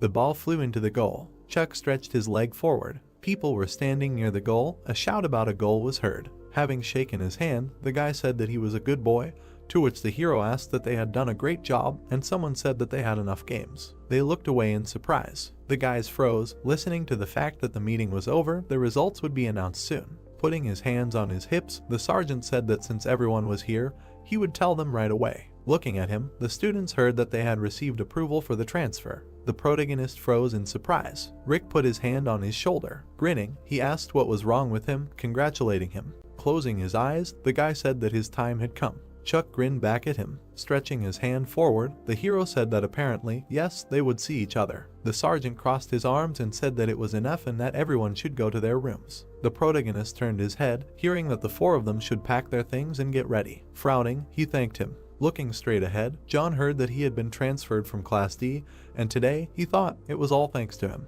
He took out a cigar and replied that he wasn't sure if it was his merit, but he should know that there was no turning back. If he finished the second year without incident, they would see each other again. Taking the cigar in his teeth, the sergeant said that he should survive. The hero put his hand to his face. The sergeant started to leave. The guys were standing outside with their things. Dimitri grinned and said that they would go. Looking at him, the protagonist asked if that was it, that they needed to get to the second medical building. The guy looked down in fear. Someone put a hand on his shoulder. Kyle turned his head and addressed, to which Chuck replied that he shouldn't worry, he was with him. He said, his eyes wide open, that he was very scared, that they would perform an operation on them to speed up the development of their bodies. Raising his hand up, Dimitri said that fear has big eyes, go ahead, to which Simon asked what he was happy about, and he added that they would become even stronger. A view of the treatment building number 2 opened up, and they heard that they should come in. Standing in front of the students, the girl said that she would be observing them for 5 weeks. She frowned and introduced herself. The hero looked at him in surprise and asked that 5 weeks. A capsule appeared, and they heard that yes, that's how long their bodies would develop. 2 of them would be in the incubator, the next 3 in rehabilitation. The guys frowned, and the thought occurred to them that they would spend 14 days in this thing. Lowering his head, the protagonist addressed them. Raising his hand up, he added that they would see each other in a couple of weeks. The students looked at him. They held out their hands and shouted that they were there. Sasha grinned and thought it was interesting, so this is what he is like, this is. The guys stood in a circle, and she thought about the hero. A week ago, looking straight ahead, the girl said to inject the nutrient solution. The guys were wearing masks. Frowning, Dimitri thought, damn, he somehow felt uneasy. The protagonist looked down and thought that he was having trouble breathing. Lowering her head, Sasha thought about claustrophobia. Every future soldier has to go through this, let them forgive her, but you just have to be patient. They will fall asleep soon, and then said that when the process of falling asleep is complete, let them begin the operation. Chuck closed his eyes, and she thought that a week had already passed. Fortunately, there were no problems, but someone can have a hard time with surgery. The students were in the capsules, and the thought arose that if this continued, would the human race be able to exist any longer? Standing behind Sasha, the girl turned and said that she must be very tired. An exit appeared, and it was heard that she should rest for now. Sasha left the medical building. Then she raised her eyebrows. Standing in front of the sergeant, the girl said that if he did not care about the children, why did he constantly come to the building? John held a cigar in his hands. Looking away, he replied that it would be very sad if such valuable personnel died because of her. The girl nervously bit her lip. Sitting on the sofa, she said that she assured him that everything was in order. The second phase of the nutrient solution was now underway. A heart appeared. It was heard that the power of the dragon's telekinesis was being created in her. In other words, a high-density liquid mixed with the dragon's heart was being introduced. John frowned, thinking that if he could make the dragon's heart resonate, it would be easier to control his telekinesis and if he gave Chuck a little push. The girl looked at her watch in surprise. She abruptly rushed forward. Sasha opened the doors and asked what happened. The hero raised his hands, and it was heard that he was coming to. Turning around, the doctor shouted that a sudden awakening would be too painful for him. Stretching her hand forward, Sasha said that they should stop the process right now. Suddenly, the sergeant grabbed her hand. She froze in surprise. Looking away, the girl turned to him and asked what he was doing. Looking at her, John replied that the operation could not be interrupted. This guy had to go to the second year. The girl sat in front of the hero. Grinning, she asked if he was okay. The protagonist smiled widely and replied that he was, thanks to her. Frowning, the doctor said that this had never happened in her practice before. It was the first time they had seen a telepath reject the introduction of a dragon's heart. Chuck started hitting the capsule. It sounded like he was going crazy. He would die if the process wasn't stopped. Let them stop injecting the solution right now. The girl looked surprised when she heard that he wasn't the one who got here thanks to his gift of telekinesis. Holding her hands, the sergeant said that he should skip the process of mental induction and continue.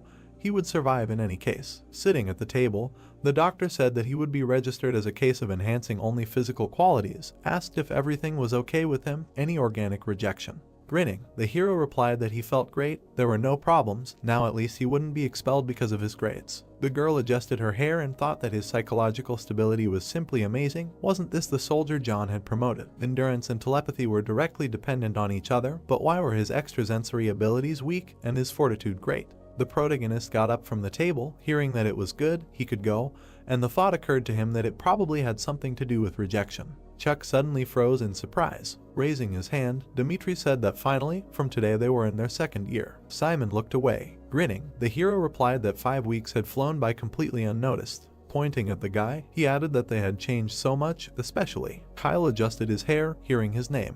Putting his hands on his hips, the protagonist said that it was good that everyone was safe and sound. Turning around, Simon asked what there was to be happy about.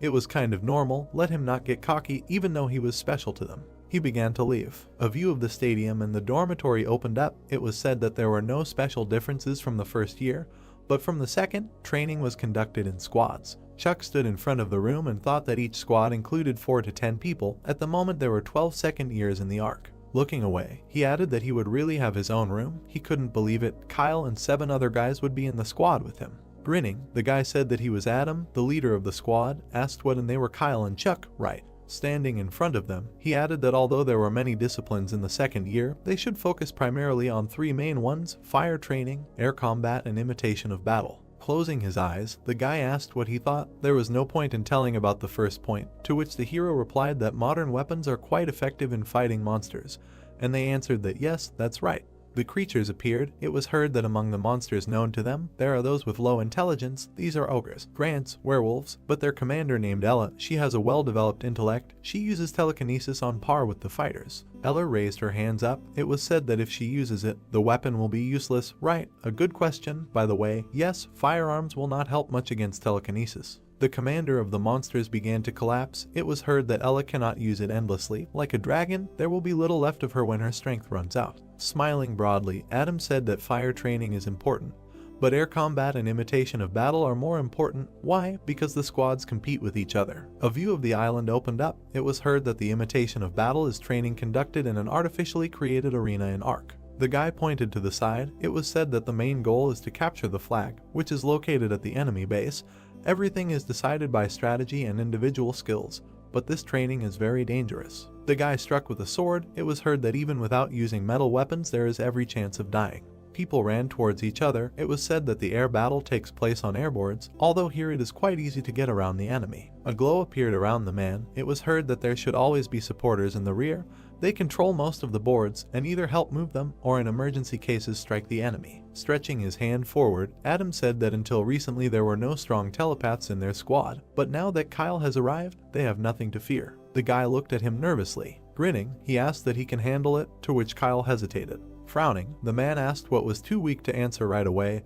His opinion was of no interest to anyone. If the team needed his skills, he wouldn't get out of it. Grinning, the protagonist replied that of course he could handle it, but there was no need to constantly scold him. Approaching him, the man said that he would close his mouth, asked what he was yapping about. Looking away, the guy said that that was enough. Chuck was right about something. They were here for the first day and still didn't know much, but everything was ahead. Looking straight ahead, the protagonist heard that even though he was in the same class with them, everyone else clearly had more experience. Let him behave more quietly. Closing his eyes, Adam said that to be honest. Suddenly his eyes lit up. Smiling broadly, the guy said that he was only there because he needed Kyle, and the two of them were like a 2-in-1 promotion, always together. Putting his hands on his hips, he added that he had the lowest level of telekinesis, so they didn't expect much from him. In short, let him not interfere. The protagonist clenched his fist tightly. The students laughed at him. The guy looked surprised to hear that he understood. Stretching his hand forward, Chuck said that he would do his best to stay out of their sight. Extending his hand, the leader of the squad said okay. They shook hands. Frowning, Adam thought that they would see how long he would last. The hero smiled and thought that he would last as long as necessary. The door to the room opened. The hero turned on the shower. He was standing under the water. There was a sign on the grate about the firing range. People were shooting from machine guns. The protagonist was lying on the ground. The guy closed his eyes. He took a step forward. People were running straight. Chuck turned around and started shooting. Grinning, he thought that it was not bad. He was also supporting the squad morale. The guy closed his eyes. Turning around, he asked Kyle what he was messing around with. Gritting his teeth, the guy hesitated. Adam frowned and said that this was a disgrace. The hero looked at him. He was standing under the shower and thought that he was still behind everyone, so it seemed like he was far from being recognized. Steam was coming from the room. The protagonist was wiping his head with a towel. Stretching his hand forward, the squad leader said that he would be a reserve. Sitting on a chair, he added that during the simulated battle, the team should consist of a minimum number of fighters, and their squad already had enough masters of hand-to-hand combat. Grinning, the guy said that the entire second year would be watching the competition on the training ground. He could watch it too, so he shouldn't be upset. An image appeared on the screen. Chuck looked at it and thought that everything was fine, no problem. People were in the hall. He heard that today they had captured the flag. The 3rd and 4th squads were participating. The guy stretched his hand forward and said that there were newcomers in the 3rd squad. Let them be careful and watch the telekinesis. Frowning, the hero thought that if there were newcomers among them, then Simon. The guy appeared on the screen. It was heard that it was Simon. The students looked in surprise, and someone asked that he was a genius telekinetic. A screen from the battlefield appeared. It was heard that this was really bad luck. The guy gritted his teeth and asked why they had completely lost their minds. They wanted to attack head-on. Stretching his hand forward, the opponent answered that of course, they have a genius of telekinesis. A glow appeared around Simon. It was heard that they were powerless before his power, and he would easily take the flag from them. Frowning, the student shouted that he should stop making fun of him. He had enough telekinesis. Let him attack like that. Looking at his hands, he asked what the hell, where is the weapon? Simon stretched his hand forward. Weapons flew in the air. An indignant cry was heard. What the? How is that possible? The guy's eyes lit up brightly. Suddenly, a blow flew at the students. Grinning, the guy said that it was ready, forward. Simon looked at them. People began to fight among themselves. The guy held the flag in his hands. It was heard that they did not even have to strain themselves much for the sake of victory. Sitting on a chair, the leader of the squad said that the role of a telepath in such battles is extremely large. They have a similar scheme, as it seems to him, if Kyle is on their team, they will be able to win. The guy looked at him with fear. Frowning, the hero said that he did not think so. Standing next to the leader of the squad, he added that the 9th squad does not take into account the terrain and does not think about tactics, so you should rely only on the strength and skills of the fighters. Looking to the side, the protagonist said that if. Looking straight ahead, Adam asked what if. Let him continue. Gritting his teeth, he added that if he were in the place of the squad leader, this is what he wanted to say. Chuck lowered his head and thought that now everything was clear, the reason why he hated him. The guy was sitting on a chair. The hero looked away, hearing his name. The student pointed him in the direction. They started to leave the hall. It was heard that they would be honest. He was an outstanding fighter, like him. Even Adam admitted it. Gritting his teeth, the guy said that however, he had no place in the 7th squad. Everyone thought so. Looking straight ahead, the protagonist thought that, as expected, the leader kept him in check, and then asked what and why he did not fit into the team. Frowning, the guy answered that because he was not afraid to contradict Adam during training. Sometimes it seemed to him that he would act better in his place. A 2-headed snake appeared. It was heard that but the leader of the squad could only be one person. If he pressed a little more, he would get angry, and then there would be a split among them. The guy stood behind Chuck. It was said that since Adam was the leader, he could not contradict him. When there was a period of redistribution between the squads, let him transfer to another. Chuck closed his eyes and said that he probably would. Looking down, he thought that everything was clear now. The leader had to gain the trust of the squad members, and he had encroached on his authority. The hero froze, thinking about writing a transfer application. A view of the dorm opened up. Sitting in front of him, the man turned. He opened his eyes in surprise and asked if he was sure. The protagonist grinned and answered approvingly. Chase put his hand to his face and said that it was clear that since the decision was final, the review process would take some time. The instructors would need to discuss this issue at a meeting. Sitting on the bed, Chuck thought that it was good that the application was not accepted immediately, but would be discussed further. Looking straight ahead, he added that he could focus on personal training, not team training, since he was now free, and while waiting for a decision, he needed to learn about each squad and decide what to do next. The guy grinned, hearing that he should come in. Sitting down on the bed next to him, he asked what he had talked about with the deputy head of the squad, to which the hero replied that it was okay, it didn't matter, asked how the preparations for the air training were going. It was tomorrow. Kyle stretched his arms forward. It was heard that he could control 4 airboards at the same time, to which the protagonist asked that only boards. The students were flying on boards, and he replied that no, together with people on boards. Chuck grinned and asked that he was serious. He knew that his skills would grow quickly here, since that's how it was. He was one of the strongest second-year students, right? Looking away, he added that he shouldn't be afraid, he would root for him. The guy looked at him and replied that he did. The students were standing in the hall. It was heard that in the 7th squad there was someone really cool, right? It seemed to be Kyle. Looking straight ahead, the hero heard that he was interested in what he was capable of. Turning his head, he thought he could handle it. Adam turned around and said to take care of them. Kyle looked ahead nervously. People were looking at the screen. It was heard that squad number 1 against squad number 7, a type of training air battle. The protagonist frowned and thought that the goal of the battle was to learn how to work with airboards. An airboard appeared. It was said that dragons fight mainly in the air, because almost all of them can fly. At present, the main equipment along with a jetpack and a hook cable is an airboard. This is an electronic board for moving through the air. People were riding it. It was heard that in an air battle, one person can work with 2 airboards. That is, he uses one board for support and movement, and the other for damaging the enemy. A glow appeared around the man. The thought arose that there was also a support position in the team.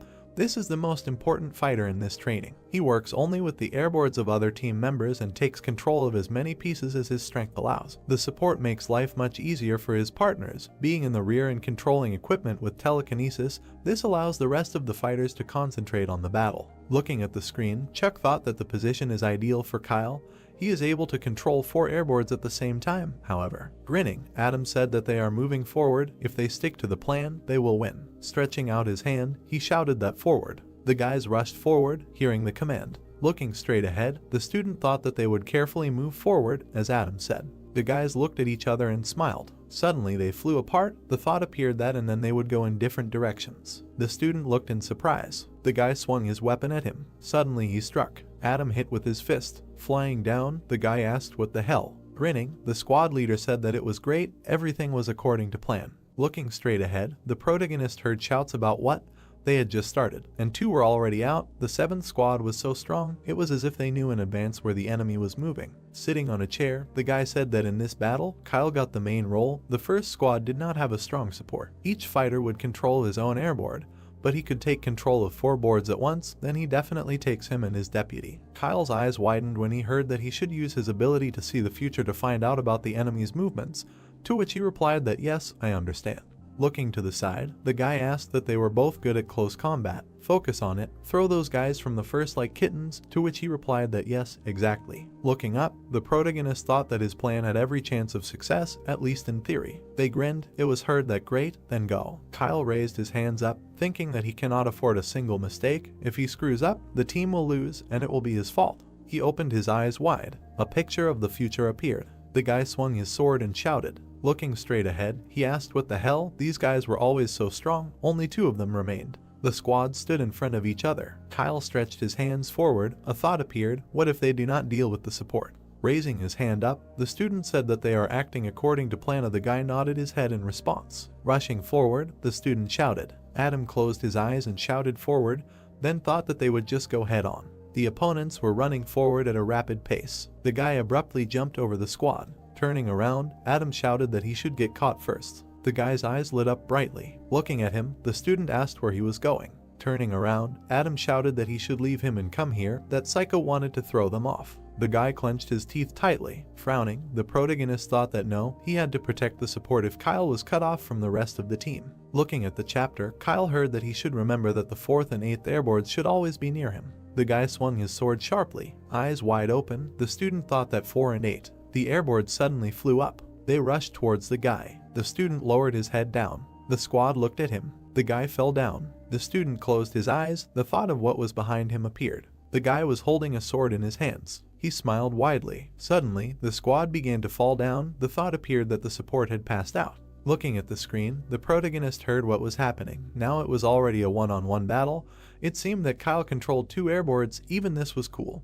But he was completely exhausted. Raising his head, he thought that he knew that this was how it would end. Adam relied entirely on Kyle's telekinesis, and the whole plan was built around him. The guy stretched his arms forward. A glow appeared behind the student. He turned around in surprise. 2 airboards behind him were burning. Kyle clenched his teeth in fear. Raising his sword, the guy said that it was a pity. The student was breathing heavily. The thought appeared that it seemed that Kyle was under tremendous pressure, and in the end he made a mistake. Chuck frowned, hearing that the first squad had won. Looking straight ahead, he thought that Adam would have accepted him into the team, and Kyle would not have been left alone if only he were the squad leader. 3 weeks passed. Standing in front of the man, the hero heard that there was a conversation about his request. Gritting his teeth, Chase said that they had reviewed and approved his application for the position of the head of the new squad. The protagonist opened his eyes in surprise. He frowned and thought that they had agreed. Pulling out a piece of paper forward, the man said that in the first year he had shown himself to be a real commander, and the instructors unanimously decided to give him a chance. This would be a test of his reputation and charisma. Looking at the paper, Chuck thought that the conditions for creating a new squad, the squad must have at least 4 people, including the leader. From other squads, it is allowed to take 1 person from each. The chosen one has the right to refuse to join the new squad. Looking to the side, the main character thought that if he followed these points, he would become an enemy for the heads of all the squads. As soon as he started to act, he had to prepare well so as not to miss the most talented guys. He grinned and said that if he says he can do it, then he will. As he leaves the door, the protagonist hears that he is a quick learner waiting for results. He closes his eyes and thinks that his team, the first ones that come to mind are these 2. The guys grinned, looking away. Bending over, Chuck thought that it would be great, of course, but Rick is not here. He will talk to Kyle first. He froze, looking down. Suddenly, the hero abruptly stood up and thought that there was another one. He knocked on the door. Dimitri opened the room for him. Smiling, he asked what happened. Adam clutched his head and said that damn it. Gritting his teeth, he said that because of Kyle they always lose, to which the guy replied that he told them that they need to take Simon. The squad leader lowered his head and replied that yes, this guy showed himself in all his glory. Single-handedly dealt with several opponents. His hand-to-hand combat and telekinesis skills are impeccable. Looking away, the protagonist heard that Kyle is useless in the same conditions. His abilities are complete crap. Standing around the corner, Chuck listened to the fact that if they don't find a replacement, they will have to constantly put him as a support. Grinning, Dimitri asked what his squad is. He says he is going to call someone else. Stretching his hand forward, the hero answered that Kyle, he wants to work with him from the very beginning. To which the guy replied that it seems to him that no commander would agree to give up his fighter. Looking at him, the protagonist said that he never responded to his offer. Gritting his teeth, Dimitri said that thank you, of course, but his departure would be a betrayal. Holding a towel in his hands, he added that after all, he is the leader of the 5th squad. He cannot abandon his guys. Chuck's eyes widened. He lowered his head and said that's it. Dimitri looked at him attentively. He turned his head and said that since they were talking. The hero looked surprised when he heard that it would be better for them if they remained rivals and did not play boss and subordinate. The guy smiled widely. The protagonist grinned, looking at him. Clenching his fist, he said that he should just not cry when they met on the battlefield, to which Dimitri replied that he should get ready. This time he would break both of his arms. Chuck walked straight. He heard that it was him. He decided to lead his own squad. Looking ahead, he heard that the authorities wanted, to which he thought that they should speak louder and not whisper. The hero frowned, thinking that the news that he was gathering a squad quickly spread among the second years, and it was not surprising that the heads began to watch him, especially. Looking straight ahead, the guy said he didn't expect him to stab him in the back. Standing in front of him, Adam said that he should create a squad, or better yet, let him leave altogether. They wouldn't give him Kyle. The guy looked away. Looking straight ahead, the hero said that under his command he wouldn't be able to reveal his talent. Pointing back, Adam asked what he thought. He was the smartest. Over time he would become one of the best fighters in the squad. Frowning, the protagonist asked what he was going to ask the enemy to wait until the war began, said that he knew that with him Kyle would develop much faster. The guy clenched his teeth angrily. Hearing that the task of the squad leader was to win with limited forces, nothing would change if he blamed someone else for the defeat.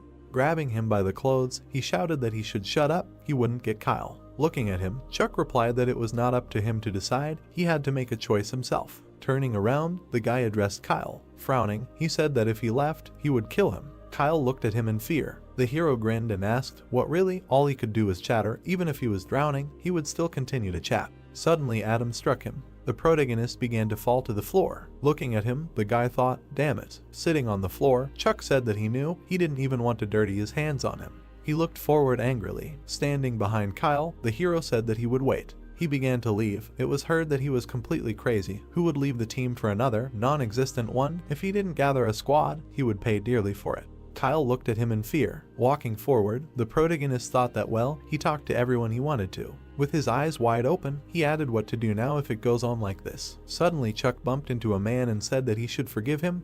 Thought about it. Looking to the side, he thought that this was fast. Turning around, the hero thought that it was possible to dress like this here. Suddenly, a notification came to his watch. He looked at it and thought that the heads of all the squads were ordered to gather in front of the medical building number 2. The students lined up in front of each other. Stretching her hand forward, Sasha said that these 6 newcomers should be distributed among the squads. Looking to the side, she added that this time the new head would be the first to choose. Looking straight ahead, the protagonist heard that forward, to which he thought that this was his chance, he should get at least one newcomer. Clenching his fists, he said that his name was Chuck, the head of the 13th squad, and he was short of people, he would be glad to have any of them. Smiling, Adam replied that of course there was no one else on the team except him. Raising his hand, the guy said that he wanted to join. Chuck smiled widely. Rick looked at him, his name was heard. A view of the dorm opened up, it was heard that it was sad, of course. Sitting on a chair, the guy said that it would be great if another person came to their squad, to which the hero replied that some of the newcomers still had not decided.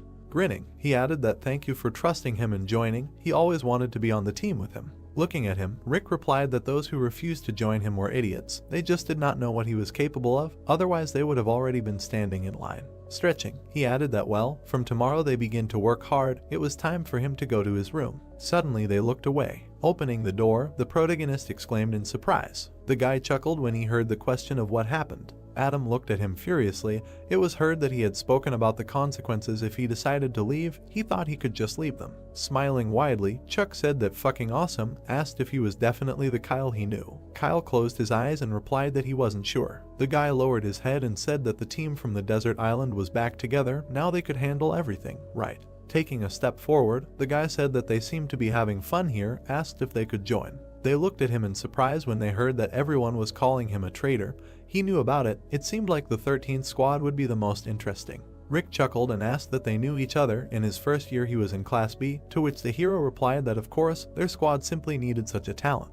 Lucas waved his hands when he heard his name. Smiling broadly, he greeted them and asked if it was possible to get to them in the same way. Lowering his head, the protagonist replied that yes, but they were not on good terms with the other squads, and if something went wrong, they could be disbanded. Everyone knew what would happen after that. Raising his finger, the guy replied that yes, everything was fine, and Kyle said that he supported him. Closing his eyes, Chuck thought that this was a big responsibility. Grinning, he added that he was sure that they could handle it, and then said that great, then, the 13th squad, they would see him tomorrow. Standing in front of them, the instructor said that he was glad to see them. Raising his hand, the man said that he was the senior instructor of the second year, his name was Sean. The hero frowned, hearing that he was addressed. Holding his hands behind his back, the guys heard their names. Stretching his hand forward, the instructor asked what happened to Kyle, what happened to his face. Gritting his teeth, the guy replied that he fell down the stairs. The man looked at him in surprise. Sean sighed and said that he should be careful. Raising his hand, he said that they were given extra time, since the squad was formed later than the others, so from today they begin the preparatory period, they have 3 weeks at their disposal. Looking straight ahead, the protagonist heard that after that they will participate in the competition on an equal basis with the others, so they should prepare well. The competition itself and opponents will be chosen randomly. Holding the weapon in his hands, he thought that Sean underestimated them. The guys smiled widely. The thought arose that the competition is the path of survival. The enemy is the 9th squad. The 9th squad consists of strong shooters and has the largest number of victories in the path of survival. Taking off his helmet, Lucas said that he does not like it. It is not his thing at all. If he does not hit, he can just go to the bench. Having hit him, the hero asked that he wants to die. Frowning, he said that he shouldn't even think about giving up under any circumstances, to which the guy responded approvingly. Looking to the side, the protagonist thought that he would not allow any of his guys to die, and then said that they were working on a plan for a mobile bunker. He came up with the name a second ago, so don't laugh. The guys looked surprised and asked again. 2 squads stood in the middle of the forest. He heard that squad number 10 and squad number 13, the path of survival. Holding a weapon in his hands, the guy said that they would finish this as soon as possible. Gritting his teeth, Chuck said that victory would be theirs. A command was heard to begin. The students raised their hands up. A cry was heard that this could not be missed. Forward, squad number 9, let them kill the traitors. Grinning, Dimitri said that yes, popularity. Looking straight ahead, Simon thought that there were no winners in this fight. Let's see what he does. The man took a step forward. Standing behind a tree, the guy said that he didn't see anyone. He thought they were at the starting position, to which he was told that there were no other options. Gritting his teeth, Lucas heard that they were going in that direction, to which he thought, damn, these guys are faster than he thought. He looked at his watch and heard that he saw the enemy 200 meters left. The people were standing in the middle of the forest. The hero, sitting on the ground, said, wow, they're already coming here. Rick grinned and replied that they didn't even give him a break, that damn 9th squad. The tree fell to the ground. It was heard that at least they had time to prepare, but there still wouldn't be enough time to regroup. Looking to the side, the protagonist said that if he were Lucas, he would have already gotten the hang of the situation, maybe instead of catching up with them.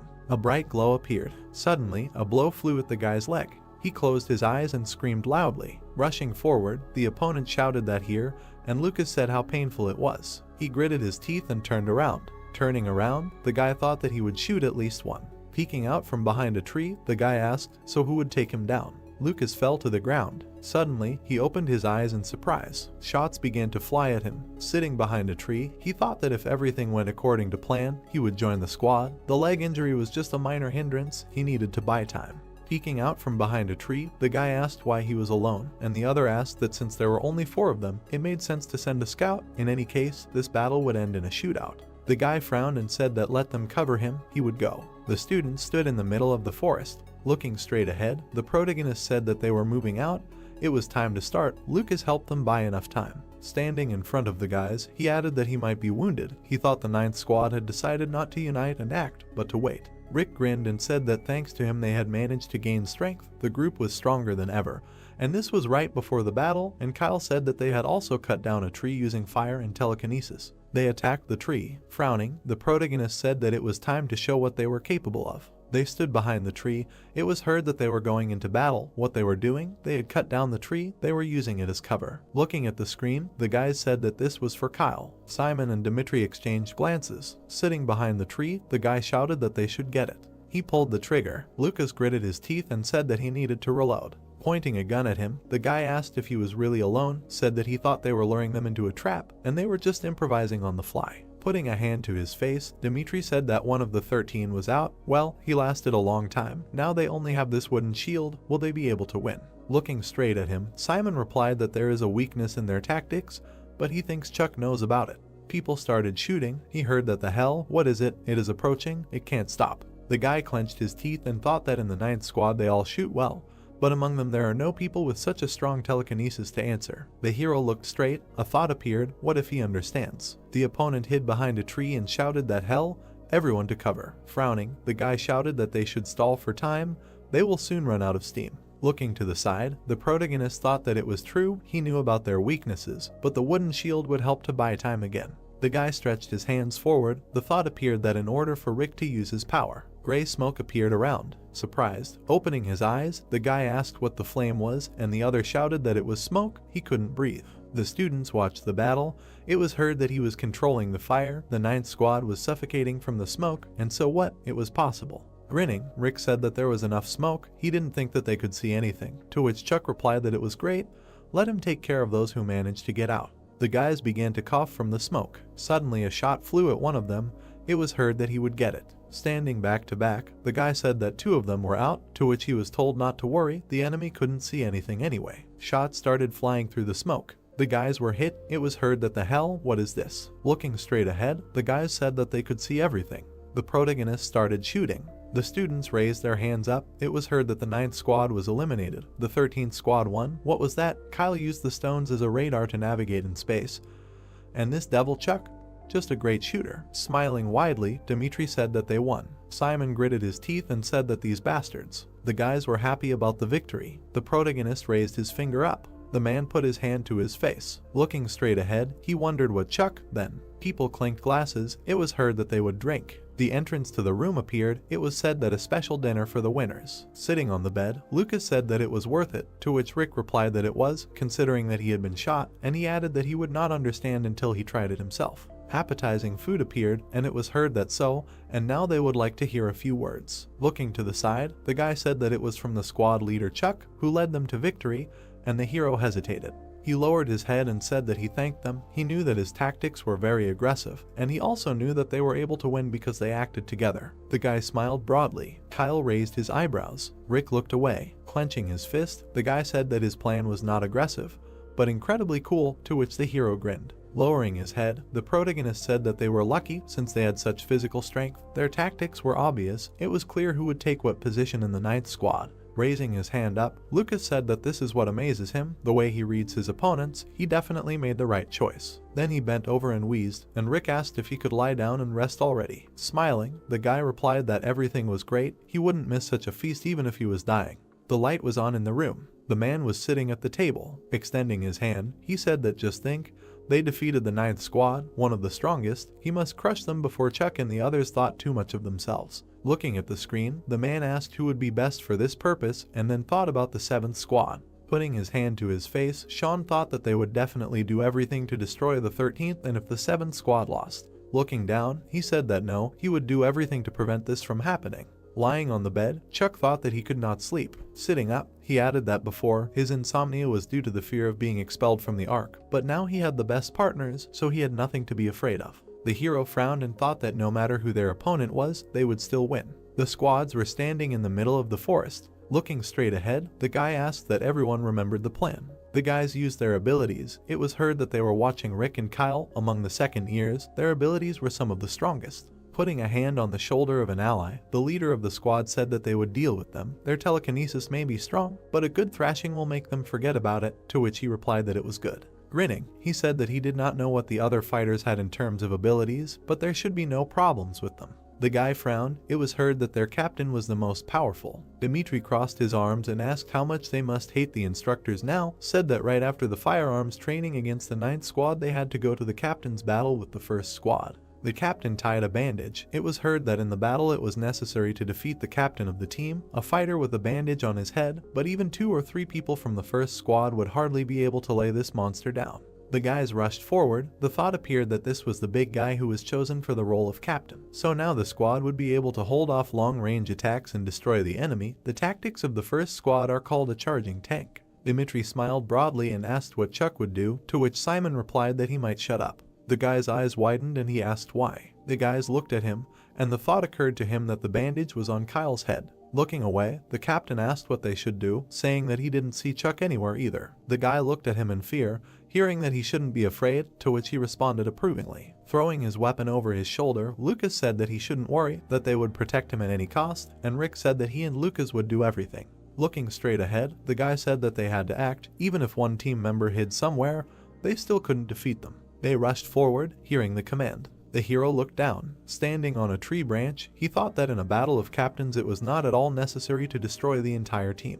The guys frowned, and he added that it was enough to defeat the captain with the bandage. The guy stretched his hand forward. Lucas glared at him. Rick swung his hand, to which he was told that it would not work. The guy's eyes lit up. He deftly dodged the blow. Holding back the blow, Lucas wheezed. Chuck watched the battle. Frowning, he thought, great, they are almost there. Is Kyle ready? The guy looked up. The hero began to fly down, thinking that he should not worry. They were well prepared. The captain looked at him with fear. He raised his hands in front of them. The guys looked at him in surprise. They grabbed his back. The guy grinned and said that great, now let him hold them tighter. The protagonist flew forward rapidly. It was heard that Kyle was theirs. He was approaching the battle. The opponents swung their weapons. It was heard that they almost won. Kyle raised his hands up. The squad leader looked at him in surprise and thought that where was he looking, that something was wrong. Suddenly, someone landed behind him. The guys turned around in fear. Gray smoke appeared behind them. He said, wide-eyed, that it was a trap. The captain was lying on the ground. The guys looked at him in surprise. The hero was on one knee. He stretched his hand forward and said that he thought this was the end, that they had won. The students looked at him in surprise and it was heard that the battle was over, that squad number 13 had won. The students were talking enthusiastically about how he really jumped from the top of that tree. There were at least 5 floors there. He understood that he needed to devote himself more to training. But after that, people raised their hands and it was heard that Chuck was just crazy, but he was damn cool. Crossing his arms, Dimitri said that a couple of seconds ago these guys were calling him names. He understood that showing such a result every time was expensive. The protagonist raised the bandage up, and someone shouted that this was the leader of the squad. Just a plague, what's his name? Before this he was in the 7th, but left. The man's hand trembled. It was heard that he had not participated in competitions before. Why the leader of the 7th squad did not use such a cool fighter? Adam gritted his teeth, hearing that he clearly did not understand what this Chuck was capable of. The day before the battle with the 1st squad, the hero was flying down. Kyle stretched his hands forward. The protagonist opened his eyes in surprise. Grinning, he said that he did not think that in a real fight they would have any problems now. He was amazing. A high ladder appeared. It was heard that he was much better. By the way, he was not afraid. If they screwed up now, then he would get off with only a broken nose, but tomorrow he would have to risk his life. Raising his finger up, Chuck said that controlling a person with telekinesis is very difficult. If it were easy, all the fighters would already be flying, to which the guy replied that it was interesting. The hero was standing on a tree branch. It was heard that he was hiding in a secluded place and would wait for the moment to jump, make sure that neither he nor the other team would suffer during his fall, and then thought that he should take care of him. Kyle lowered his head and shouted that he should forgive him. It was his fault that he broke his arm. Sitting on the floor, the protagonist said that everything was fine. He should not worry so much. No one died. The mission was difficult, but he did great. Pointing to the side, Lucas said that he should not blame himself. Without him they would hardly have been able to win. He did not find it. Grinning, Rick said that okay, until Chuck's arm heals, they do not have any team training, right? Suddenly a notification came to his watch. They looked at each other in surprise, and a question was heard. What is this? A new training session. An air battle in 2 days between squad number 7 and squad number 13. The guy ran forward quickly. He clenched his fists tightly. The door opened up. The man looked away. He grinned and said that it was just like that. I didn't think he would come. Adam clenched his teeth tightly. He frowned. Rick extended his finger forward and said that this was some kind of mistake. Their fighter broke his arm, and they immediately scheduled a new battle. Yes, this is an automatic loss, to which Lucas replied that the battle with squad number 7 is also coming. I'm sure they will be delighted. Frowning, he added that this is unfair. We need to go and explain everything to the leadership. Do they even realize what they are doing? Extending his hand forward, the man said that for his squad this is a chance to win. He is not confident enough in his abilities. Lowering his head, the guy said that even if Chuck had not broken his arm, they would have won anyway. The man smirked and replied that he would do everything to win. As Adam walked out of the office, he thought, damn, he hadn't listened to him at all. He looked ahead in surprise. The guy was walking down the hallway. Gritting his teeth, the protagonist said that he would stop whining. It wouldn't change anything. All they had to do was win. Standing in front of the squad, he added that, frankly, he didn't have a strategy or even a rough plan, but he promised that he would figure out how to win. Walking forward, the guy said, that's amazing. Frowning, he said that he hoped this wasn't just a bunch of small talk, asked if he was sure he could handle a broken arm. Looking away, Chuck replied that it was a bit of an inconvenience, but he thought he could kick their squad's ass with just one arm. Adam gritted his teeth and said that it wasn't that easy to kick ass in a dogfight. That thought had never crossed his mind, but he replied that he would prepare something special for them. They would be embarrassed if they didn't give it their all. Pointing forward, the squad leader said that he would kill him and Kyle. Adam glared at him. The hero's eyes widened and he said that he had never killed anyone in his life, so he shouldn't throw around such words. As he left, the guy said that he should just wait and see for himself. Rick looked at him and said that he was a pathetic idiot. The protagonist lowered his head and said that it would definitely be difficult with them. They were going to the gym. A view of the building opened up. A glow appeared around Chuck. He lowered the airboard down. Looking straight ahead, the protagonist thought that this was a failure.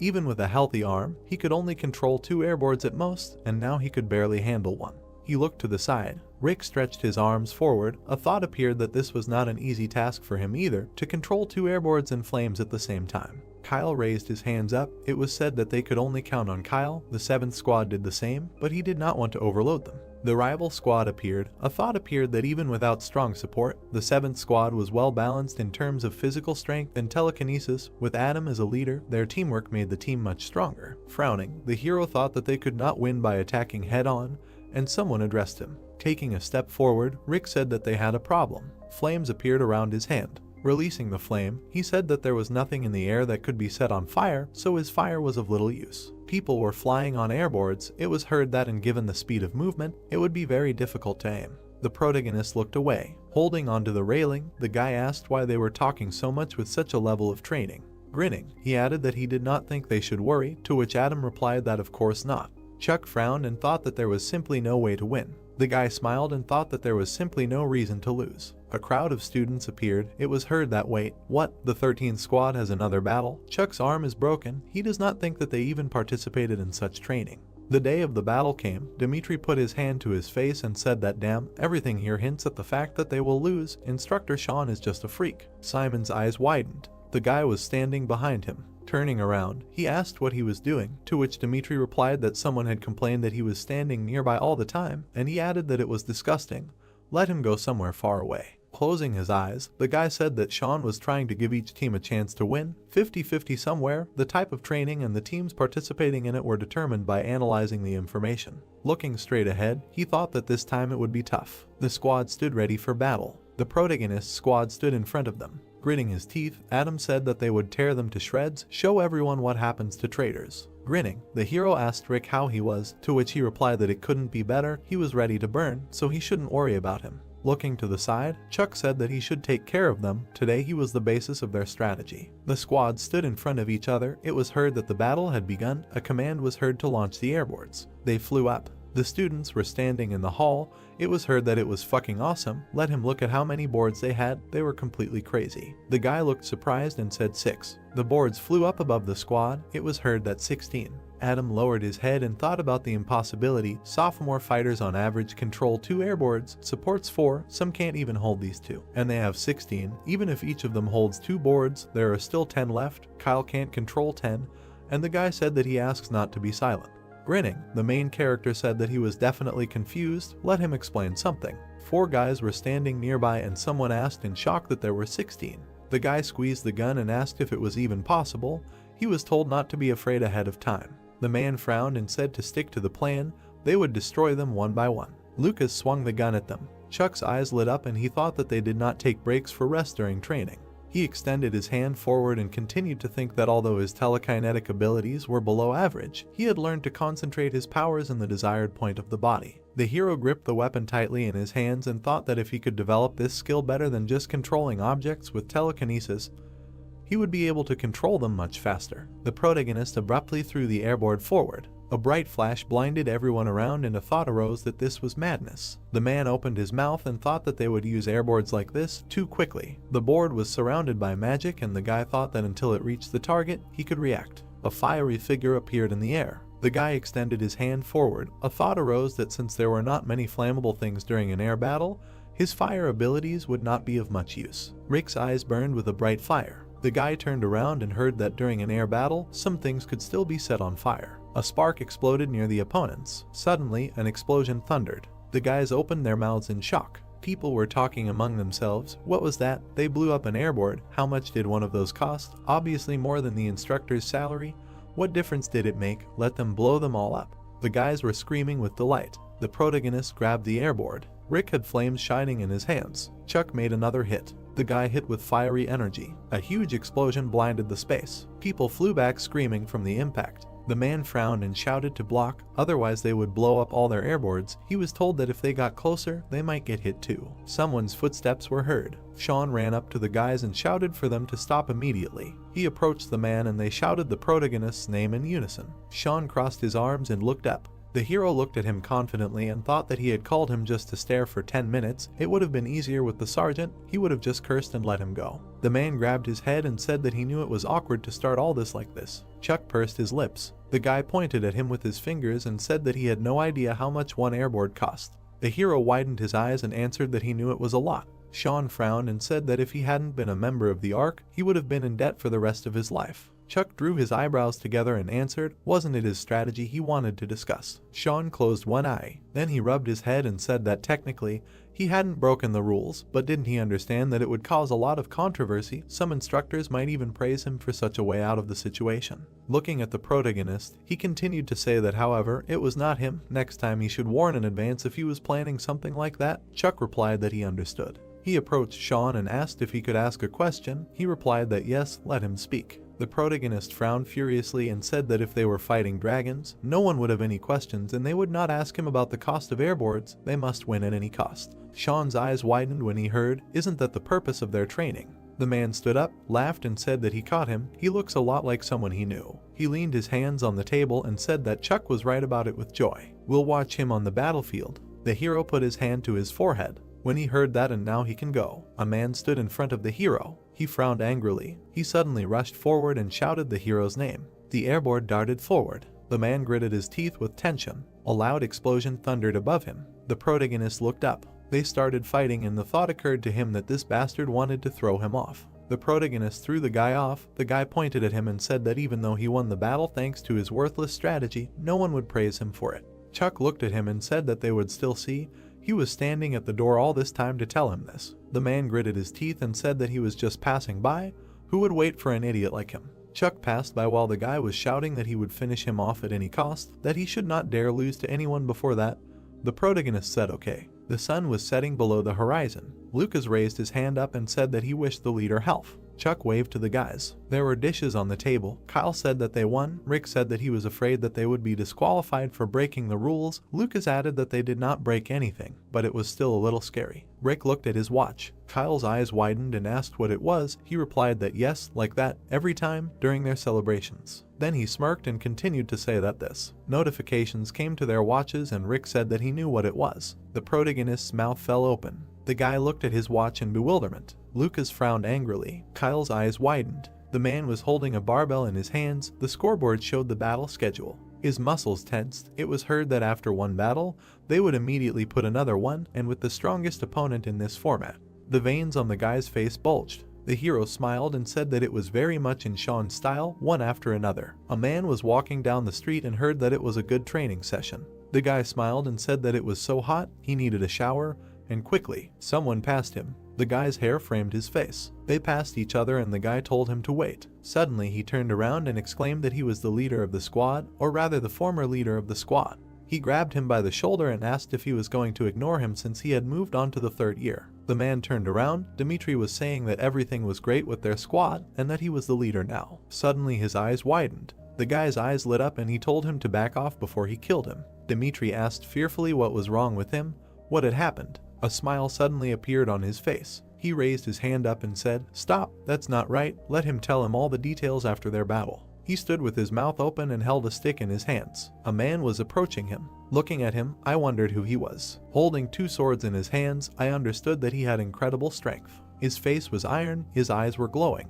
He approached him, as suddenly he disappeared. His body was pierced, starting to run away. Chuck screamed in pain. Looking up, his stick fell. 6 days ago, he approached Sean. Putting his hands in front of him, he said that he could not reveal all the details. The guy was killing another, holding his head on the floor. There was a lot of blood. He spread his arms. It was Dimitri, who was seriously injured and could not participate in the next competition. Showing his fingers, he said that it would still take place as it should have. Remembering the headless chicken, he thought that they had victory in their pocket. Smiling and handing over the sheets, he said that there was another reason why he was called. Taking the paper, he asked what it was. Sean replied that this was an application for a transfer between squads because they wanted to join him. Reading them, he was told that he was known for being able to use the strengths of his fighters and the head of the 7th squad received only negative reviews. He thought that most of the second-year students wanted to compete on equal terms. Showing his fingers, he wanted to say how much time he had to think, but he was interrupted and answered that he would take everyone because he was not in a position to choose. Standing next to the guys, he greeted them in the 13th squad. He looked at them and said their name. There was also a guy with red hair whose name was Matthew. Raising his hand, he said that tomorrow would begin preparation for the competition and now he wants to look at their superpowers and determine their positions. Suddenly he was surprised because he was called. Looking at him, he asked what questions he had. Matthew wanted to ask him to take care of him because he was Korean. Getting angry, he said that nationality does not matter and if he wants to be taken care of, then let him prove himself and show what he is capable of, he answered, but again asked to be taken care of. Turning away, he said that he was suspended. Turning around, he swore. The two guys went and explained to each other what he said. An hour ago, 2 squads went to capture the flag. Clenching his fist, he said that they were trying to reduce their chances of winning and this is kindergarten. Approaching them, he asked not to relax because everyone was in the same conditions and it was better to wait until their eyes got used to the darkness. Seriously looking at them, they were told that one of the teams would go first and the other would be behind. Looking at the two, he said that they would attack from the flank together. Straightening his hand, he said that without Dimitri, the 5th squad was the easiest for the enemy, but they couldn't lose their vigilance and it was better to try to win. 10 minutes ago, the first team was moving. Raising his hand, he said that now they were. 5 minutes ago, the guy hit another. Standing with sticks, Chuck asked if all 5 were laid out. They answered him in the negative. He pointed his finger at the man with the flag. Sitting on the ground next to him were 2 swords. Standing up, he went to them. They asked if he just watched how his partners were being beaten. Suddenly, many of the guys were killed. The main character, looking at this, was very surprised. Pushing Chuck aside, he told him to step aside. Suddenly, he was hit and fell. Opening his mouth, he was surprised. Being near him, he thought that this was teleportation. Grinning his teeth and taking a stick, he thought that there was no time to even be surprised. Travis ran up to them. Grinning his teeth, he asked how they could even get close to him. Suddenly, he ran towards him. Jumping up, he decided to hit him. Travis jumped over him so that he wouldn't get hit. Poe looked up and swore. He was hit in the head from above. He stood next to the lying man and was silent. The guys in the room were talking because his name was Travis. Other people were also discussing him. He opened his mouth and thought that it really was him. During training, his central nervous system was damaged, which is why he lost the ability to speak. But immediately after that, his abilities began to develop at an amazing speed, so they began to experiment on him. They were third-year students and everyone was wondering if they could participate in the second-year competitions. He held a stick with trembling hands. Travis turned around and looked. The main character was trying to get up from the ground. Poe looked at him and said that he didn't know who he was, but he wasn't going to lose. They called him names while looking at him. The stick began to shine in his hands. The eyes also began to shine. The shining one raised the stick. With the skull on his head, he looked at him. Then he crouched down, holding the object in his hands. Then he ran at Chuck. Biting his lip, he realized that it was Travis and he was much stronger than all the second years. Standing with swords, he thought that he would not be able to win and what he would do. Sighing, he thought that if he did not block the attack, then he was finished, but he could not just lose. He thought that the skull covered about 15 meters per second and was unlikely to save energy, and therefore now he should move faster. The goal of the competition is not to defeat everyone, including the guy, but to capture the flag. If he can install it, he will win. Looking at him, he sighed. He went and thought about when he would use his ability. Opening his eyes, he looked at him. Looking at the flag, he thought that this was visible from the blurry space around it.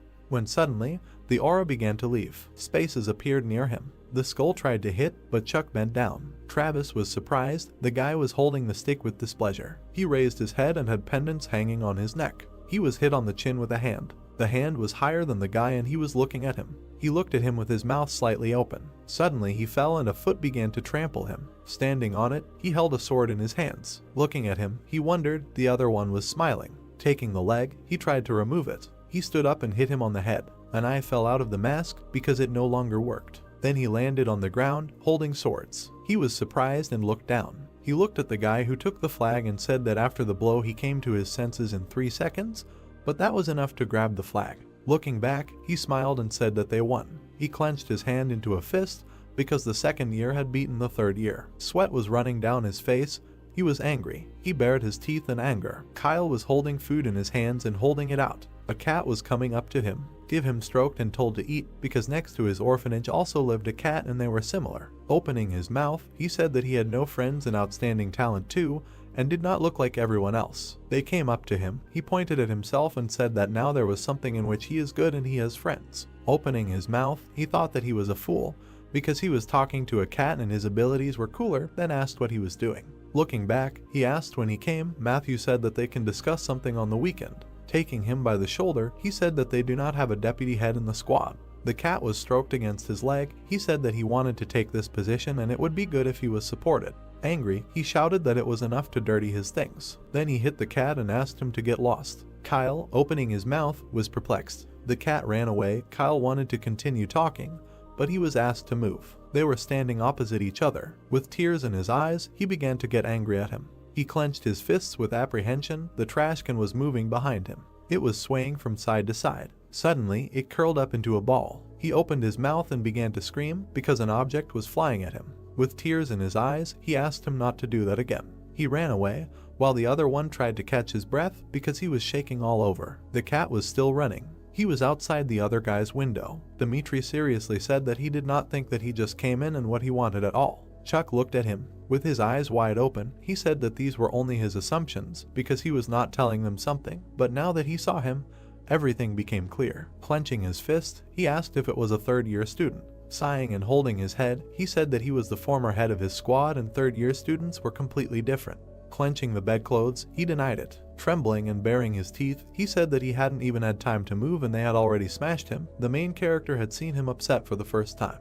Raising his hand, he said that the guy seemed out of sorts, he looked like he'd gone crazy. Opening his mouth, he said that if he hadn't been like that from the start, it could have been due to training in his third year, and if you think about it, there is almost no equipment for third year students and it's pretty hard to meet them. Opening his mouth, he said that moving to the second year is not difficult. Looking serious, he said that a real battle awaits them before graduation. Smiling, he agreed, and it was interesting what would happen to them during the transition. There was a robot standing near the exit. There was blue glass on his face. His foot stomped and he went. Light was visible from the door. He was walking towards the exit. A cat was passing by. Kyle ran to him and shouted that he had found him. Viab asked if it hurt, and if they went back, he would give him more treats. He was surprised with his mouth open. There was a robot standing near him and asking who he was. Looking at him, he said that the voice was very familiar. Suddenly, the mask came off. Smiling, he realized that it was John and said that he had changed and barely recognized him. It was evening. We were in the Arc Development Center. One was asking if he was lost because he had wandered far. Drinks fell out of the machine.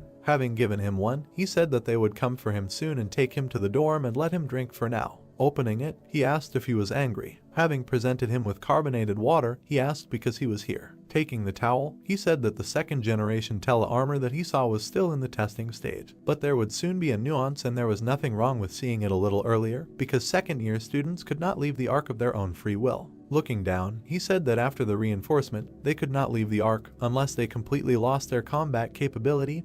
They were a resource. Looking to the right, he agreed with him. Kyle was surprised because he was told that those who get angry without reason are just sacks and complete fools. A man was walking behind him. He was wondering if the sergeant even understood what he was talking about. Looking back, he saw an old man asking if John had passed the test. He replied that he expected such a question and the armor reacts to telekinesis just fine. Holding a can in his hands, he said that it would be worth reducing the amount of material from the dragon's flesh for the internal system, and it is important to increase its power. But if it is so sensitive, it would be more difficult to control. Putting his hand on his shoulder, he said that unlike them, the first generation, these guys would be able to calibrate their telekinesis as easily as taking a breath. Extending his hand, he greeted everyone and his name was Charles. Also extending his hand, he said his name. John replied that he had created the tele-armor. Raising his finger up, he said that the first generation tele-armor was assembled in a hurry, so it had certain flaws, and the second generation is much better and will certainly be a perfect weapon. Looking at it, he said that it was specially created for them and could barely control it. Kyle clenched his mouth and thought that he would have to put on the suit in which he saw the sergeant. He thought that he would stand on a cliff near the monsters and participate in a real battle. It was evening. John said that they would see each other again. Kuria asked what would happen to the armor that he tested today. The old man replied that they would disassemble it into parts and work with each separately and that they did not have much dragon material. Looking at him, he asked if they could hold onto a sample of the armor because it was unknown who and when this armor might be needed. The day in the Arc began at 5 in the morning, but the main character got up at 4 and washed himself. After all, he wrote down strategies for battles, outstanding features of squad members or other features, always wrote down and assessed his abilities on par with others. His telekinesis was below average. In other words, it was of little use and he could not even use the absolute ability of telekinesis that the instructor told him about. Opening his eyes, he continued to say that he managed to discover an ability in himself that only he possessed among the second-year students. The pencil itself wrote in a notebook. Because he had absolute accuracy when using telekinesis, and others were able to use telekinesis to turn a pencil into a powerful weapon, but they could not write. Looking at the object, he thought that he should train more to improve accuracy. Looking at his watch, he realized that it was time to go. Dust flew up from running. The guys ran and exhaled. There were many of them, running in formation. Dimitri smiled, while the others bared their teeth. Running up to the main character, he called him and he asked how he liked yesterday's spatial crack. Smiling and looking at him, he said that nothing special and it was bright, it was just right for a date. The spatial crack is a trace left after the battle of the dragon squads and the closing of the gate. On Sean's orders, the second-year students were divided into 2 groups and sent to inspect the crack. Standing next to them, he said that these are places where the Earth and the other world intersected, because it was because of them that people with telekinetic abilities appeared in their world. Smiling, he continued that it would be useful for them to see the crack and that it did not pose a danger, because it formed 10 years ago and until that time had not shown activity. Running, Chuck asked if telekinetics experienced strange sensations when approaching cracks. He was told to see for himself today. Dimitri ran alone and said that everyone should push harder. The sun was shining. There was a building near the fence. Standing next to the guys, he said that they were going to the helipad at 10 in the morning and after breakfast and a shower they had free time. Putting his hands on his knees, he He said that he was going on a class excursion. Everyone started to go about their business. They came up to him from behind and greeted him, offering to have breakfast together. Looking back, he asked if he was the leader of the 10th squad, and they answered in the affirmative. After defeating Revis, Sean did not want them to lose to anyone, especially with ease, but they still suffered several defeats, and the 10th squad was among them. Throwing his hand out, he said that he always takes his strategies into account, so he would like to talk about it, and they answered that he could not compare with him. There were helicopters on the ground. They were flying over the sea. Putting his hands on his hips, he said that they were heading to Sinaju, one of the 6 places that opened up because of the interspace gates during the first invasion, and the dragon squads were heading there too. The guys looked. They were told that the government of North Korea was liquidated and citizens began to cross the zone and the Republic of Korea accepted refugees. But the country has not yet recovered from the social and financial crisis of that time. Having looked at the two, he said about the Republic, they confirmed that they were born there. It was already getting dark and the planes were still flying. They were approaching the crack because they had already arrived. The helicopter's rear hatch was opened. The wind was strong and a strange aura was approaching it. He began to bare his teeth. Everything near the helicopters was purple. There was strong pressure. There was a feeling that the abyss would swallow him at any moment. The guys stood and looked down. There were a lot of lightning bolts nearby. Everyone felt disgusting and tired.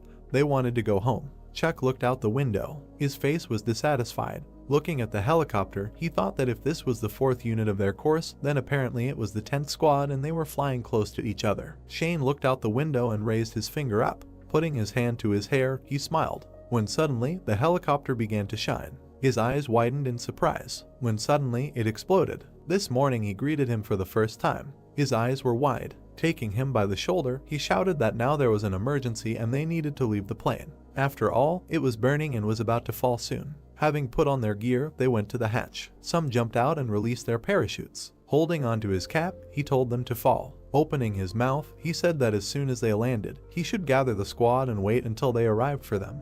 And if the chief instructor did not come, then let him take command. Opening his mouth, he agreed with him. The plane began to glow. It began to fall because it was getting brighter. When suddenly it exploded. Flying with a parachute, he sighed. He understood that the instructor had stayed there. He began to land on the ground. He opened his mouth and sighed. With a serious face, he decided to calm down. Looking into the distance, he thought that this was what they were training for and someone had probably gotten injured, was panicking, or was unable to move at all. Looking from above, he decided to go towards the smoke and fire. He took a knife in his hands. Having cut off the parachute, he landed on his knees. There was a forest everywhere near him. He looked back because he could hear the sound. They were watching from the bushes. He was about to strike. Matthew was looking at him. He remembered how he jumped out and began to say that he was watching their helicopter while it was landing and thought that it would be the last to jump in such situations. First of all, you need to find the leader of the squad. Looking from behind, he thought that he had come to a reasonable conclusion. Then he said that they needed to find others. They were breaking branches to leave marks and not get lost. They approached the helicopter, which was burning.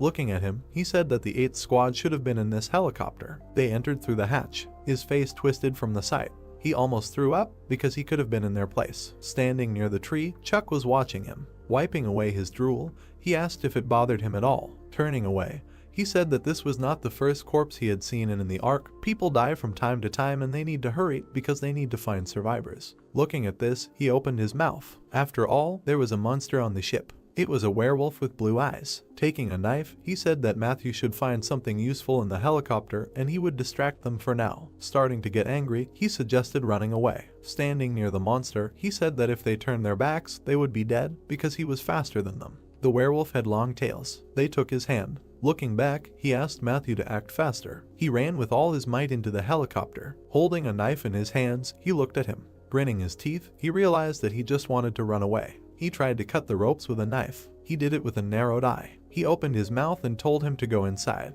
The werewolf screamed. There was saliva in his mouth. The protagonist ran away. There was an explosion. He leaned against a tree and looked at the monster. He tried to reach it with his hand. Chuck ducked to avoid getting hit. Standing near the entrance, he thought that if they fought, they would die, but he could run away while the guy was busy with the monster. He slapped himself on the cheeks and called himself a freak. Running inside, he told himself that he was not a coward to abandon his partner. The monster closed its mouth, and the protagonist ran away from it.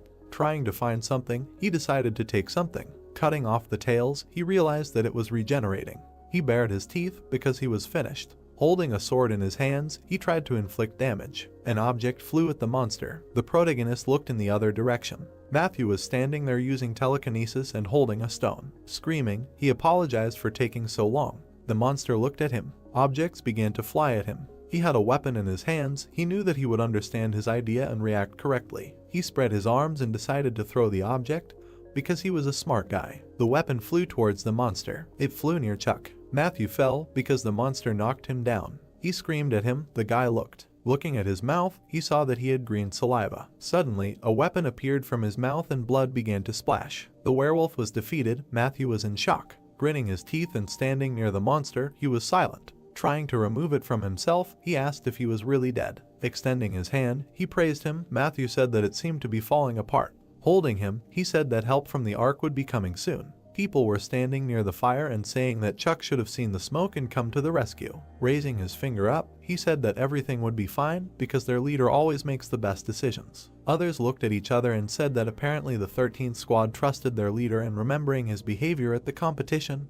it was clear why. Turning around, he saw people. It was the 9th squad. Pointing at them, he asked that there were 6 of them and whether their helicopter had crashed. They answered negatively. Bowing their heads, they said that they were attacked. The designer and the leader died and miraculously escaped with their lives. They heard a sound behind them. They were asked if they had seen a werewolf. It was Matthew and Chuck. There were 3 monsters from Ella's tribe and they controlled the werewolf like their pet dog. Pointing at himself, he said that they had no weapons or equipment and what they would do in general. Standing next to them, he asked to be quiet. People looked at him because there was a plan. His team also looked, then asked to trust them. Opening his mouth, he said that help was on the way, but it would take about 5 hours to get to them, so they would make a shelter and defend themselves until help arrived. 2 hours later, all the preparations were complete. If they were ordinary people, nothing would have happened without equipment, but since everyone had telekinesis, they made the impossible possible. The torch shone brightly, because werewolves could see in the dark anyway and their sense of smell was developed.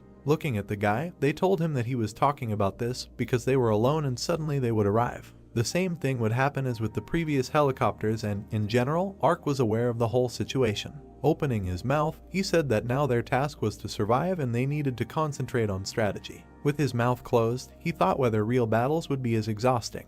It was night. The equipment was ready. 2 stood with spears. Others turned and looked. 3 also looked at everything. Squeezing his hands, he did magic. A dome appeared near them. He stood there grinning. The others were shocked by the power. An enemy appeared near them, and 6 hours had passed. Chuck shouted to get ready for battle. Holding spears in his hands, he said to throw them with telekinesis and think only about the throw, because they could not throw well if they thought about defense. In 1 second they threw them. They hit the monster right. Chuck shouted that they needed to hit now. The other also started hitting. They were causing damage to the werewolf. Lucas was hit in the stomach. Open-mouthed, he watched him in surprise. Holding onto a support and trembling, he said that everything was fine. The werewolf looked at the others. His paws were moving towards them, when suddenly he was killed. Running away, he asked Kyle where the next one would be. There were 2 monsters. They were at 12 o'clock. They set fire to the barricades near them. Standing near the fire, they looked at it. Waving his hand, he said to kill the one who climbs over the fence first. One of them jumped and started to climb. Spears hit him.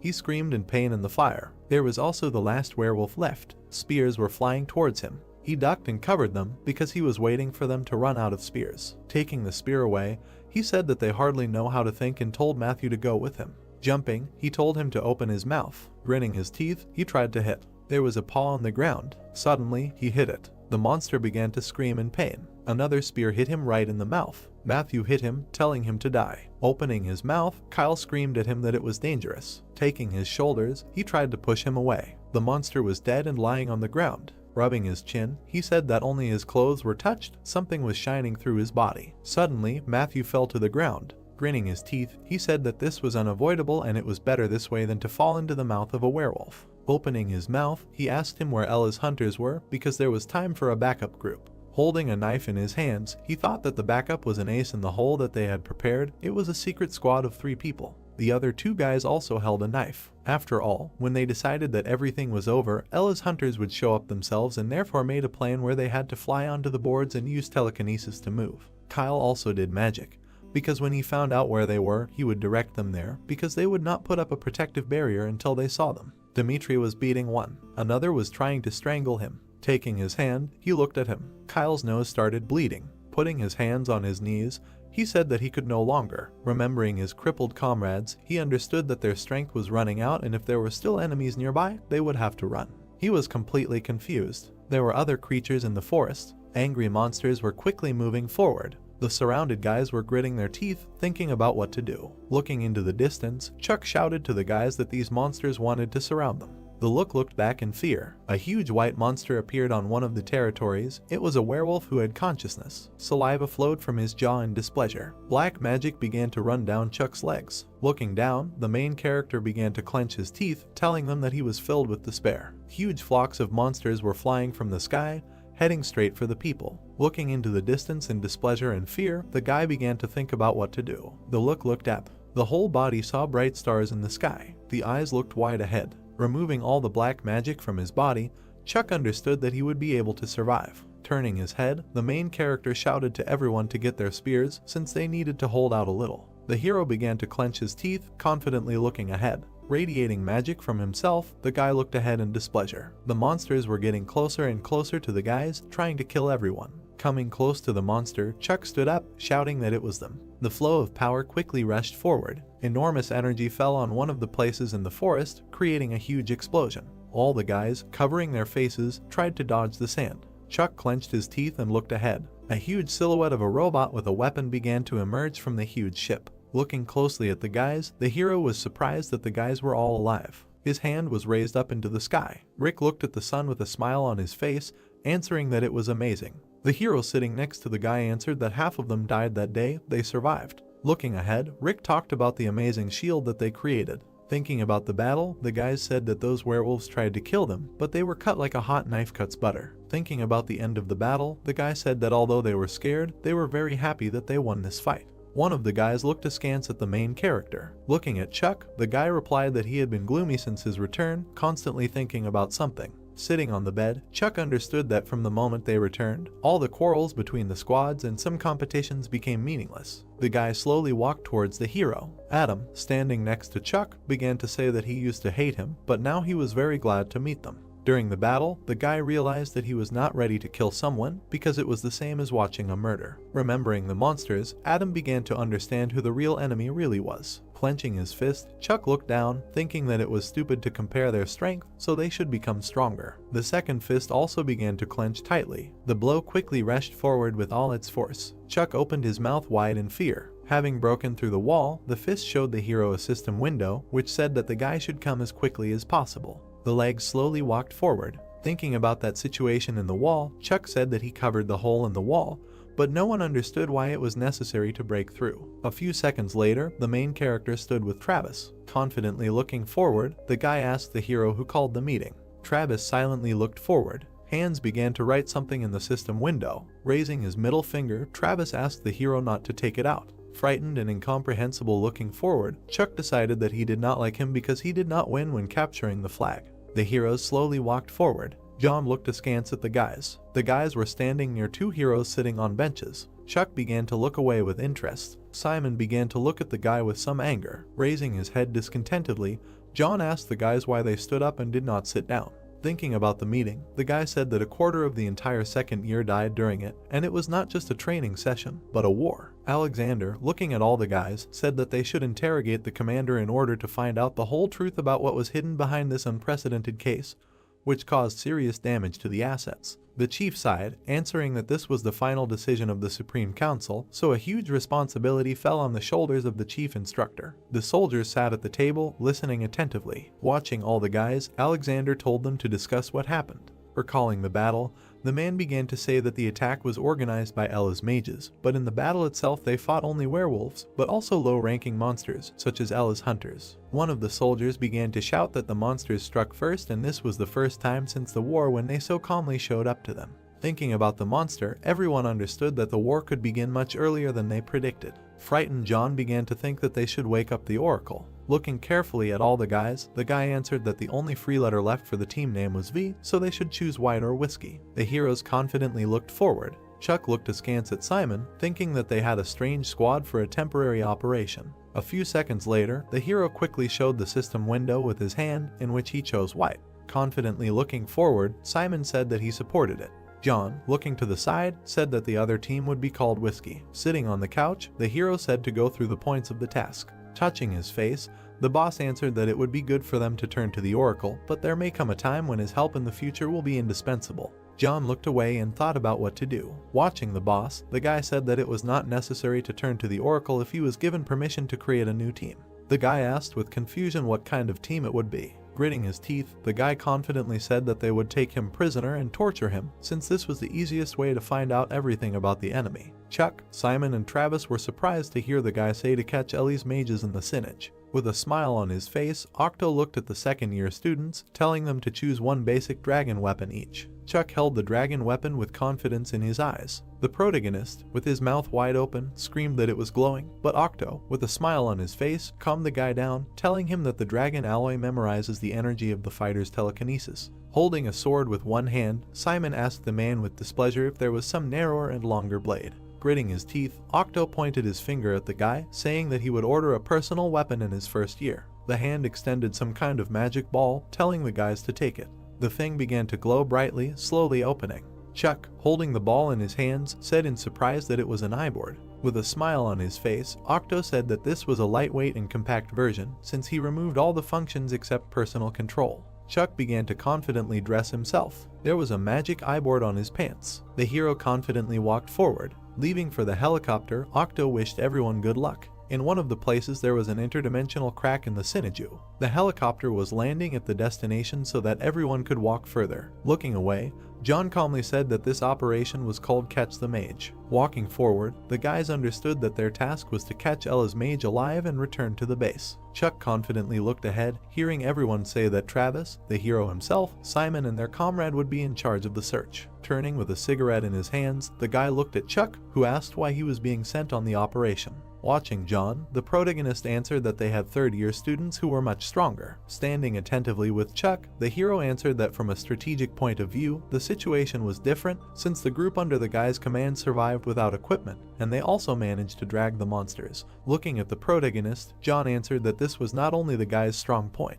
Chuck listened in surprise to his boss, who said that most of the guys who returned from that training had suffered greatly psychologically. Thinking about people, John understood that when people get into an environment like a battlefield, they can sometimes break. Holding the energy of fire in his hands, the guy told Chuck that he was one of the monsters. The armed protagonist understood that they all lacked experience, which is why they were chosen. Simon looked ahead confidently. The dissatisfied hero stood in the crowd and looked at Chuck, answering that it was unfair. The guy clenched his teeth and fists in anger. Dissatisfied Simon looked away, telling himself that he would show who was the best fighter here.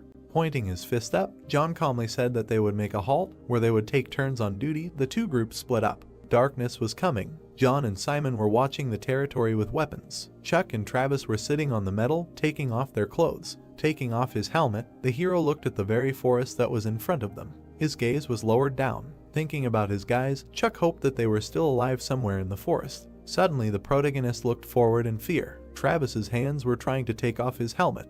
After a few seconds, the silence began to slowly put it back on. Chuck looked at Travis in surprise. The guy looked at the silence carefully, saying that he would turn away so he could take off his helmet. His hands moved away from the helmet. After a few seconds, the silence began to type something on his hands. The hero's joy appeared on the helmet. Standing in the forest, the heroes looked around, saying that all means of communication, starting from the moment, will not work on the usual frequencies. The armed heroes looked around, answering that they were using the local squad network. The silence looked out from behind a tree. Two of Ella's henchmen began to walk along the path. Standing behind the tree, Travis looked at them, realizing that they were approaching. 3 warriors were already standing at the ready with weapons. Beginning to radiate his power, the silence heard how he was told to deal with all this. Running quickly along the path, Travis swung his arm and cut the heads of the henchmen.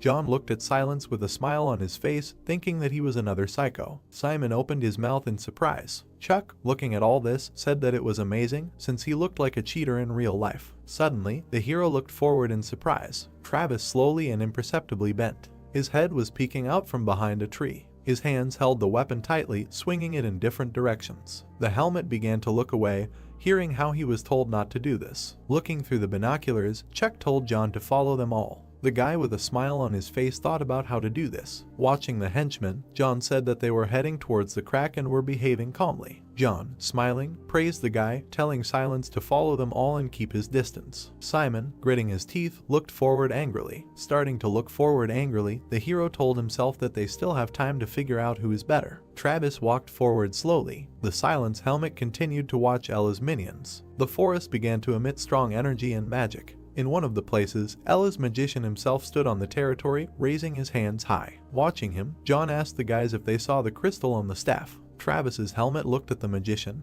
answering that it was a telekinetic crystal which the guys heard about during training. The heroes looked at Silence in fear. Everyone understood that the crystal allows you to store a huge amount of energy for telekinesis. Magicians could use them to shoot down helicopters. Looking at the staff, Travis said that perhaps this crystal is charged, and judging by the brightness, it probably has more than one charge. Looking at the heroes' warriors, the Silence answered that there is 1 magician and 6 fighters. There were 7 opponents in total. Looking at each other, the guys confidently said to regroup with Silence and begin the Operation Catch the Magician. Watching Ella's minions, Silence said that they can teleport, so they need to be caught before they notice. Spreading to the sides, John told Travis to go grab the object first, so that they could then destroy the rest, since now they have no right to make a mistake. Chuck confidently held the weapon, answering that something unknown is near the altar. Eyes looked forward in fear. A huge number of warriors lay on the ground. The boss and the guy looked up in fear. Chuck, gritting his teeth angrily, told everyone to go into battle. Looking askance to the side, John did not understand what was happening.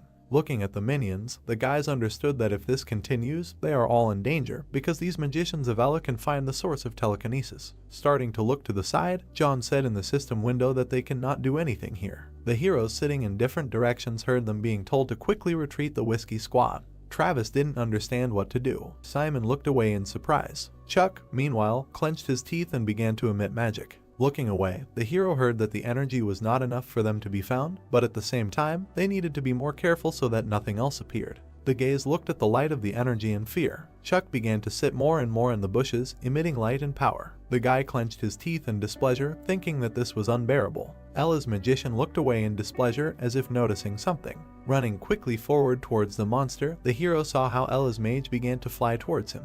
Chuck, opening his mouth in fear, flew to the side. The body of the 2 heroes fell to the ground with all his might. John and Chuck looked forward at the light in fear and concern. The bodies of the heroes flew further and further away from the power of Ella's mages. The flow of power began to sparkle and appear high in the sky. Chuck, looking down, looked in fear and shouted at the lying John. The gaze watched the chief with distrust. Lying on the ground, John told the main character to take command, since now he cannot fight. The guy clenched his teeth in pain, looking down. Simon fought confidently. Travis rushed from side to side. His legs slowly dragged along the ground. Chuck and John tiredly tried to reach some kind of cover. Opening his mouth wide, the guy began to scream loudly and call names. Ella's mage angrily opened his mouth, starting to quickly mutter something. Raising his staff, the power became stronger and stronger. Travis began to run forward, waving his weapon. The swords of Silence began to fight with Ella's minions. The rest of the minions left the Silence, climbing the mountain to the warrior. Simon fought confidently,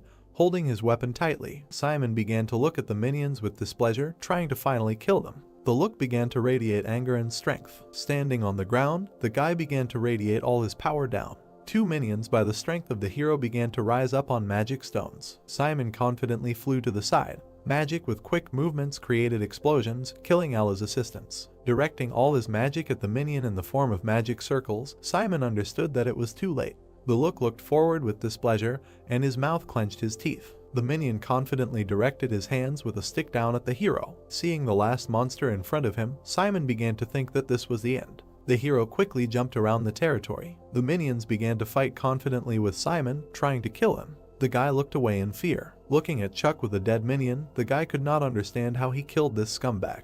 Ella's magician shouted loudly and discontentedly, looking away. The magician's minions began to look at their leader, slowly going towards his voice. Simon, looking at the Silence, decided that they had lost interest in them. Standing in the distance in the bushes, Chuck lowered his head, saying that it was his mistake and that he had ruined the whole plan.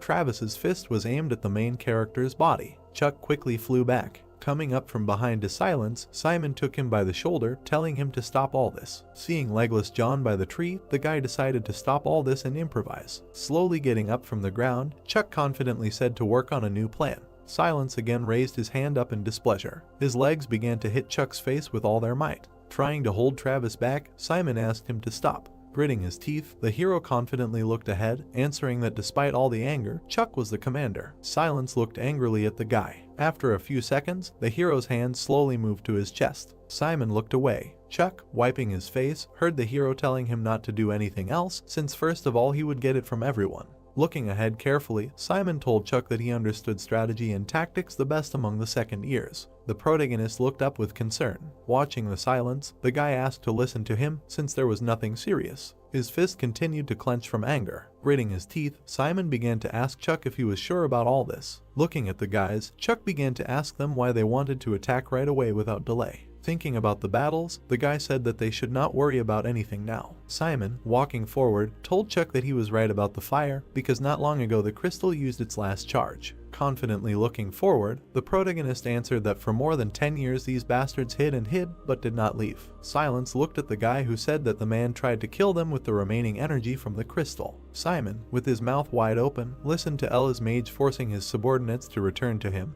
and did not send a chase after them all because they all needed protection. Looking to the side, Chuck understood that they must have a reason why they all just could not leave this place. The heroes sat and stood in ambush calmly. Travis confidently looked to the side at Simon. Chuck was near the portal of energy and power. His hand tightly held the magical eye-board. His gaze looked to the side, and being in power and energy, Chuck decided that he would catch Ella's mage. Watching the warriors near the portal, Chuck decided to set up an ambush from the side of the crack. Looking at the guise of the main character, Chuck decided to distract the enemies from the front since all these magicians feel their telekinetic energy. Thinking about the monsters, the guy understood that it would be difficult to determine the source since the flow could come from the side of the crack, but the light from the crack could blind the magician. Turning his head to the side, Simon answered that the light would blind everyone. Starting to think about the monsters, the guy asked Chuck if he felt the pressure exerted by the crack. Watching the main character, the guy answered Chuck that his mistake would cost him his life. Looking at Simon, the guy answered that he was confident in control. Standing on the mountain and looking at the energy of Ella's magicians,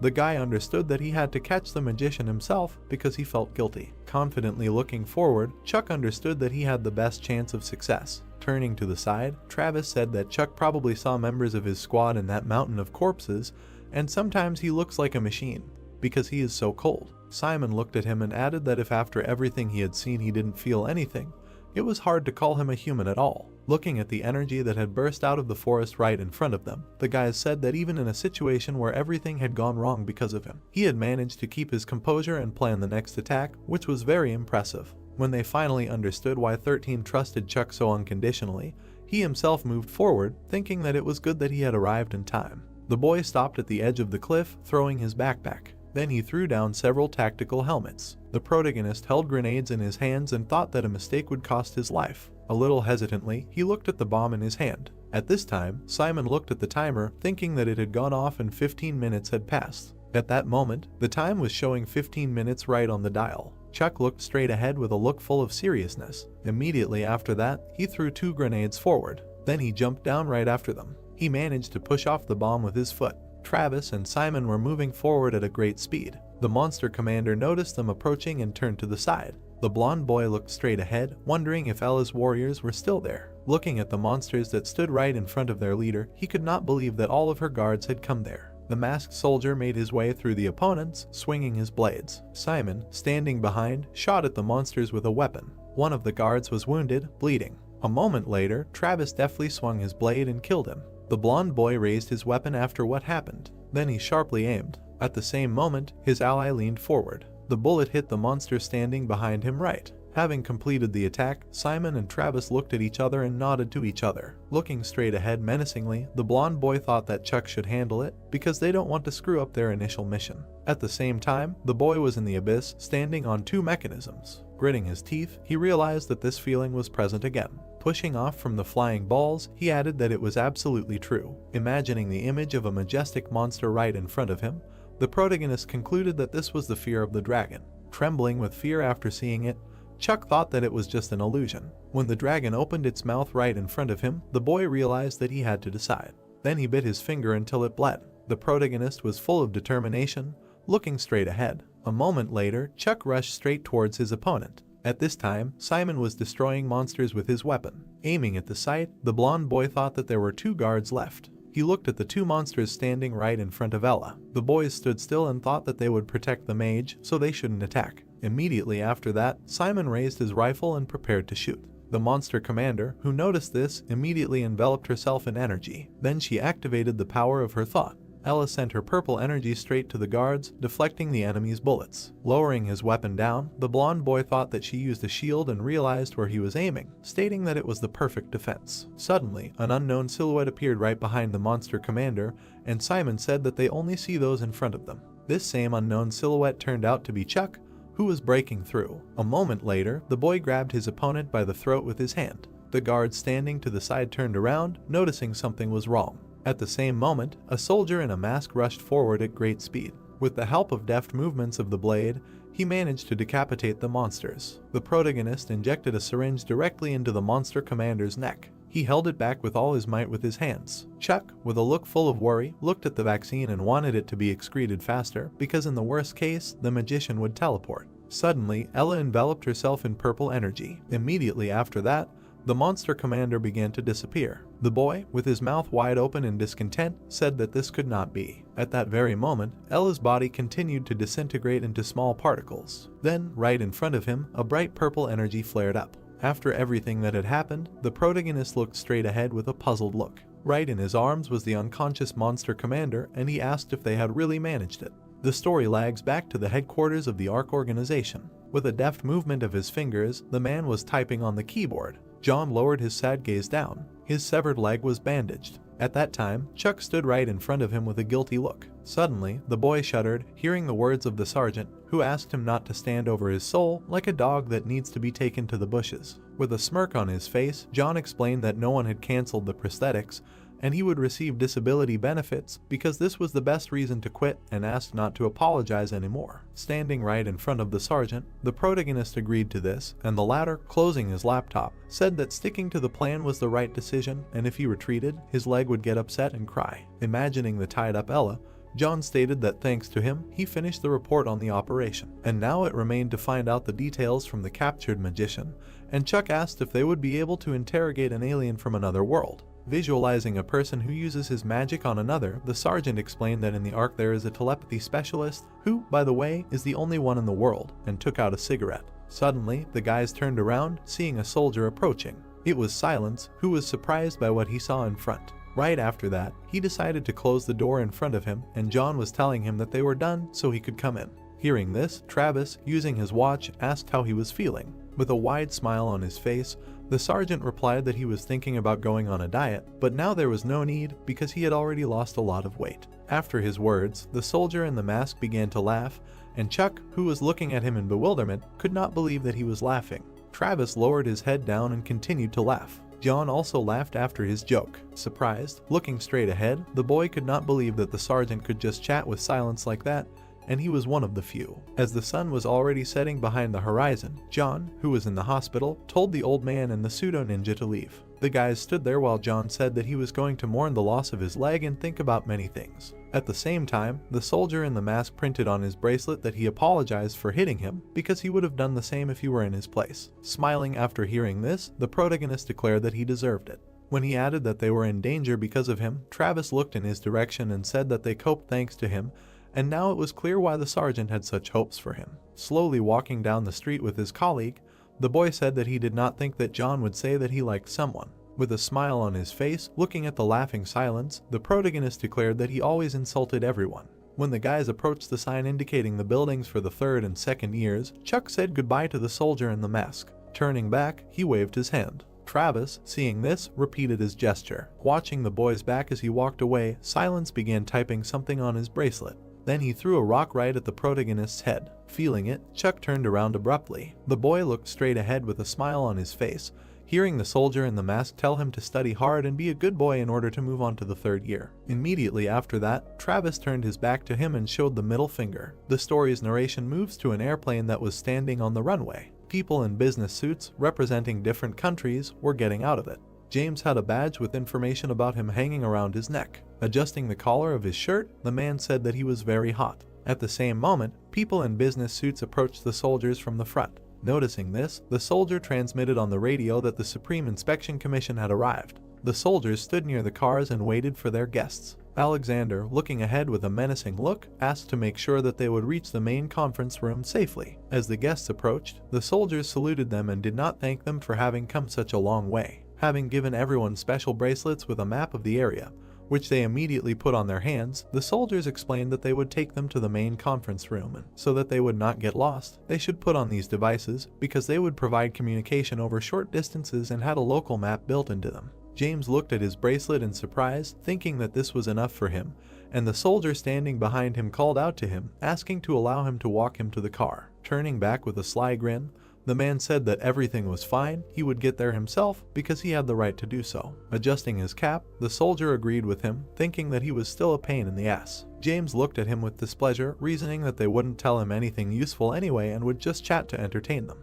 Scratching the back of his head, the man suddenly noticed something, surprising the military man. Suddenly turning around, James asked where Chuck was now. Immediately after this, the basis of the story is transferred to the ARC students, who were dumbfoundedly looking at the candies in their hands and listening to the joy of meeting the 13th squad. Smiling broadly, James said not to worry, because they have more so they can eat and not be embarrassed, because they look like his nephews. At the same moment, he was distracted by a boy standing next to him and telling the inspector that they need to continue training, and he, waving his hands, agreed with this because he was not going to interfere with them. Then the protagonist, pointing his finger to the side, attracted everyone's attention and told them to line up to go to the training ground, and the man standing behind him watched all this and thought that he was probably that guy. Looking at the serious Chuck, James thought that, judging by the information from the first year, the guy was nothing special, and they started talking about him after the team battles and that massacre near the crack. The inspector stood leaning right on the fence of the training ground. Suddenly, he stretched his arms forward and stretched his muscles. Yawning, the man said that after the events at the crack there were no competitions, and the other squads relaxed, but these guys continue to train.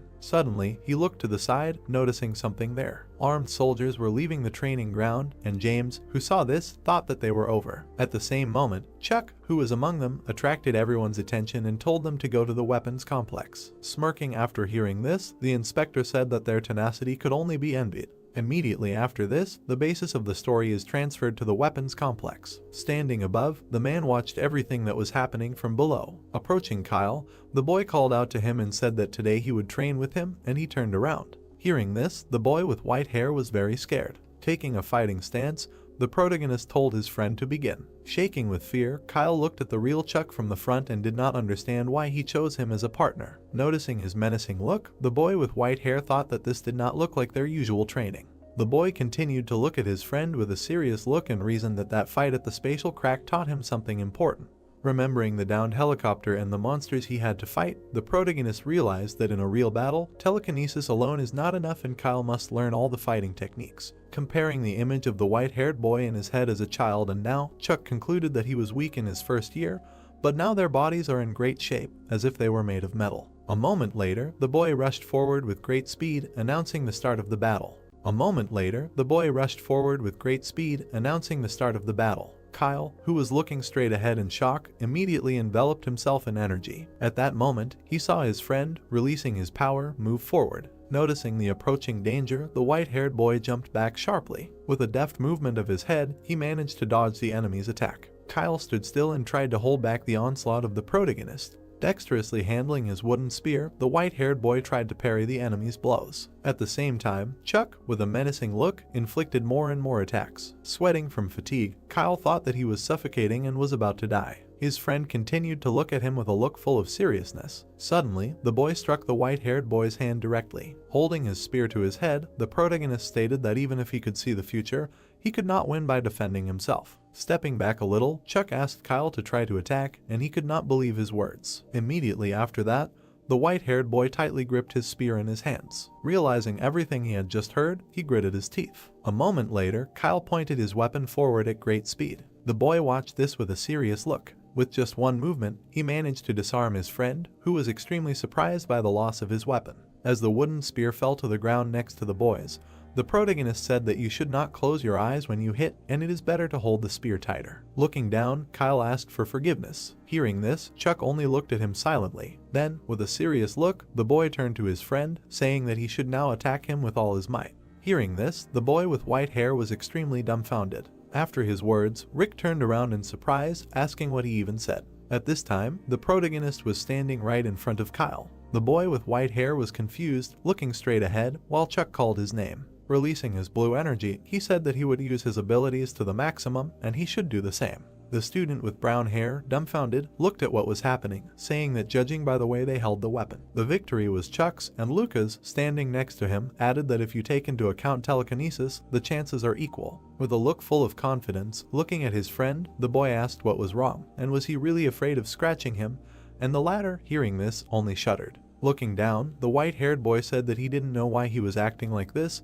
but apologized. At that moment, the training weapons on all the stands began to shake, and Kyle said that he was sure that he had a reason, because he knew him. Noticing this, the other guys looked around in fear. Suddenly, the white-haired boy released his energy and said that he would do everything as he said. A huge number of wooden weapons were right behind him, controlled by energy, and Kyle said that it was all because he believed in his friend Chuck. Pointing to a mug of tea, the soldier asked Chuck what brought him there. Smiling widely, the soldier explained that it was oolong tea and asked to try it, and the boy obeyed him. Trying to hide his dissatisfaction with the tea, the protagonist said that it was very tasty and expressed gratitude. Chase, who saw this, barely holding back his laughter, thought that it was funny that they could already pretend to be their age. Nodding his head, the protagonist said that he came because he was worried about Kyle. The soldier drank tea and was surprised by the boy's words about this. With his eyes downcast, Chuck imagined his friend, declaring that because of fear, he lacked drive and aggression in battle, so he was afraid that one day it would cost him his life. Closing his eyes, the soldier explained that people change their psychological distance depending on what kind of weapon they work with,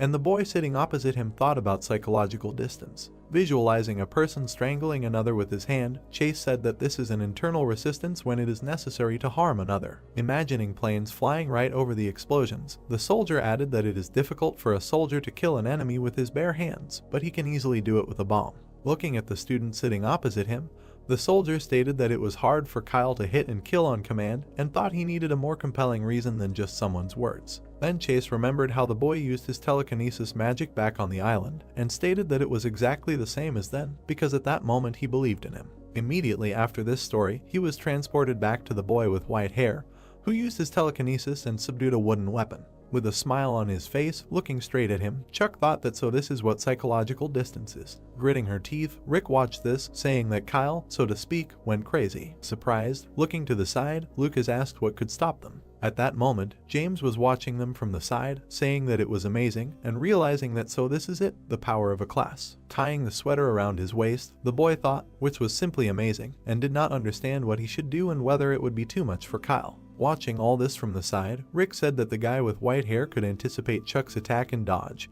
and Lucas explained that it was impossible to dodge and approach at the same time. At that moment, Kyle waved his hand, pointing the weapon forward. Noticing this, the boy enveloped his hand in energy. With a deft movement of his hand, he managed to grab the wooden blade. Remembering the situation from the recent past, the protagonist thought that the level of telekinesis power was the same with which he throws a spear simply and with his hand. Realizing this, Chuck looked at the captured spear with a little bewilderment. With a look of bewilderment, Lucas asked if Chuck would really catch the spears instead of dodging them, and the brown-haired guy standing next to him noted that not everyone could do that. Throwing the caught weapon aside, the boy said that he had thrown only one spear and asked if he was really afraid to attack normally, because by evening, maybe, the second one would even be thrown. The one who heard this was so shocked that he even shuddered. At the same moment, the protagonist with a sly grin on his face told his friend that in the end, he would have to attack him with the spear that he was holding. Immediately after that, the guy with white hair tightly clutched the weapon in his hands. Then he abruptly turned to the side. A moment later, Chuck declared that he was attacking and rushed forward.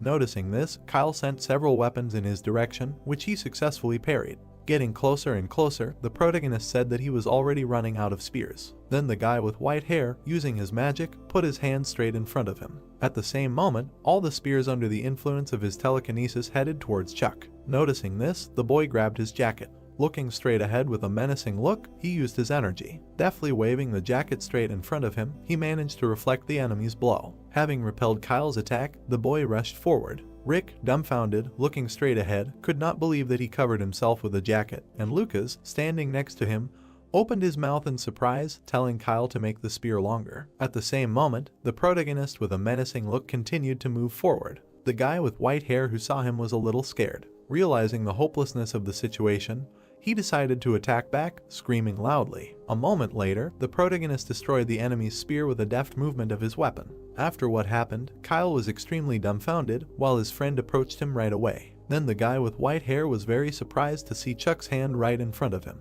At the same moment, the boy hit his subordinate on the forehead with his finger. With a smile on his face, looking straight ahead, the protagonist praised him, saying that he did not close his eyes. The guy with white hair held his head after receiving a finger hit and listened to him. Suddenly, the other guys, watching everything from the side, shouted that this is very brutal and battles without tears and blood, and a puzzled Chuck told Kyle that he is too soft. Awkwardly scratching the back of his head, the guy with white hair listened to the words of the boy, who asked that when he threw all the spears at him, why did he aim only at the body, because if he sent them scattered, it would be harder for him to dodge, and one would hit his arm or leg. Kyle smiled innocently and explained that he couldn't put him in danger and didn't think he was using his jacket as a shield, and the protagonist, who heard this, said that it was nothing to worry about. At this time, James continued to watch them from the side, thinking that the rumors were lying and that Chuck was much cooler in reality, so he was sure that he would be able to tell what the ARC leadership was silent about. Immediately after that, he slowly walked forward. The man went down to the guys, who immediately saw him,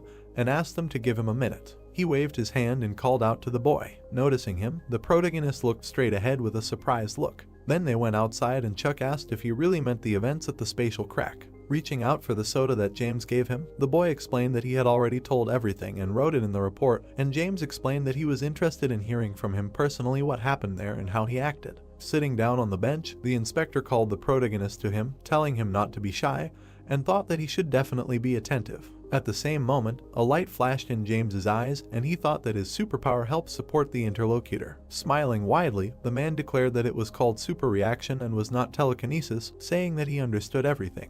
With a look full of goodwill, the inspector thought that if he agreed with the man at the right moment or supported his actions, and said that all this was amazing. Admiringly looking straight ahead, James added that then he would relax and start telling what he did not intend to, and said that this was an amazing idea and simply amazing.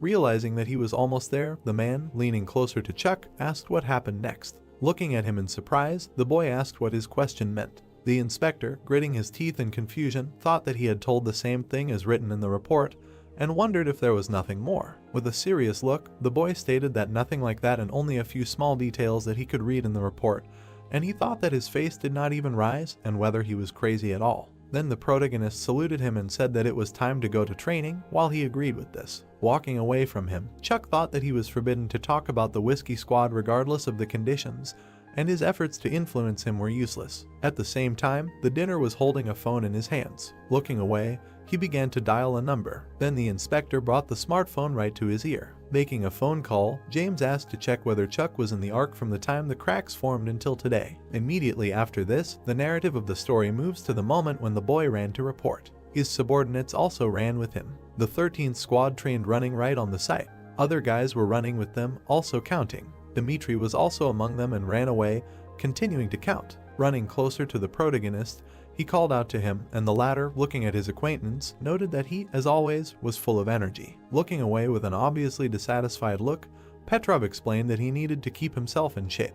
Looking at a man in a business suit standing to the side, he asked if he saw him nearby, and explained that he was an inspector from Russia. Remembering how they conducted training in full gear, Dimitri said that he had been hanging around after them for several days now, and it got on his nerves because he said that he needed to fight for his homeland and all that. Looking at his friend, Chuck asked what would happen after the war with the dragon and other monsters. Who would they fight against then, stating that the ARC would be disbanded when they won. The guys continued running with their squads right across the training ground. At that moment, Petrov looked menacingly to the side and called out to the boy. Imagining in his head a battle right in the middle of the city with military equipment, he explained that after defeating the dragon, the elite wanted to start a war to gain power over the whole world. Hearing these words, the protagonist was extremely dumbfounded, looking at Dimitri. Rick deftly swung his spear. Kyle, who also used a weapon, was fighting against him. Chuck watched the guys with a serious look. The 13th squad was training and sparring with each other. Looking down, the boy thought that this was difficult to accept. Imagining the image of a slain dragon lying on a building, he reasoned that even after defeating humanity's most feared enemy, visualizing planes flying over a half-destroyed city, the protagonist concluded that peace would never come. At the same time, an image of himself with a weapon in his hands appeared in his head. At that moment, James opened the doors to the training room. With a smile on his face, looking straight ahead, he thought that he had finally found Chuck. Immediately after that, the guys turned around in surprise, and the inspector thought that he had found out that he had not been in the Ark since the incident in Sinaju. The rest of the squad also turned around, while the man reasoned that he must have been on a secret mission at the time. James then slowly approached the training guys. Looking at the boy standing in front, he reasoned that today he would turn this simple guess into an indisputable fact. Suddenly, the inspector stopped in his tracks and decided that even if he had to scare him a little, he would do it. Noticing this, Matthew and Lucas stood in front of their leader. Kyle and Rick opened their bracelets at the same moment, after which, all together, the guys cast their menacing gaze forward. Seeing this, Michael's face showed incomprehension. Then the protagonist twisted the man's hands, and he, turning back, asked how to understand this at all. Noticing what had happened, the guards immediately took out their weapons. At the same moment, Kyle disassembled their pistols with his energy. He also broke their fingers so that they could not resist. Menacingly looking at James, Chuck said that from now on he would be under their supervision, and he trembled with pain and asked why on earth, because he did not have such authority. Lowering his serious gaze down, the boy explained that they had received an order and therefore asked not to resist and be kind. Gritting his teeth in displeasure, the inspector did not understand what was happening at all. Suddenly, everything around began to shake, and the guys quickly turned around. The ceiling of the training room began to crumble. Looking at his technological bracelet, the protagonist stated that this was an enemy attack, because he received a notification that they were attacked and they must protect the inspectors if they are near them. Looking back in surprise, James thought, "What's wrong? And it can't be that there is a traitor among the inspectors." Immediately after this, Chuck said that Rick will look after the inspector,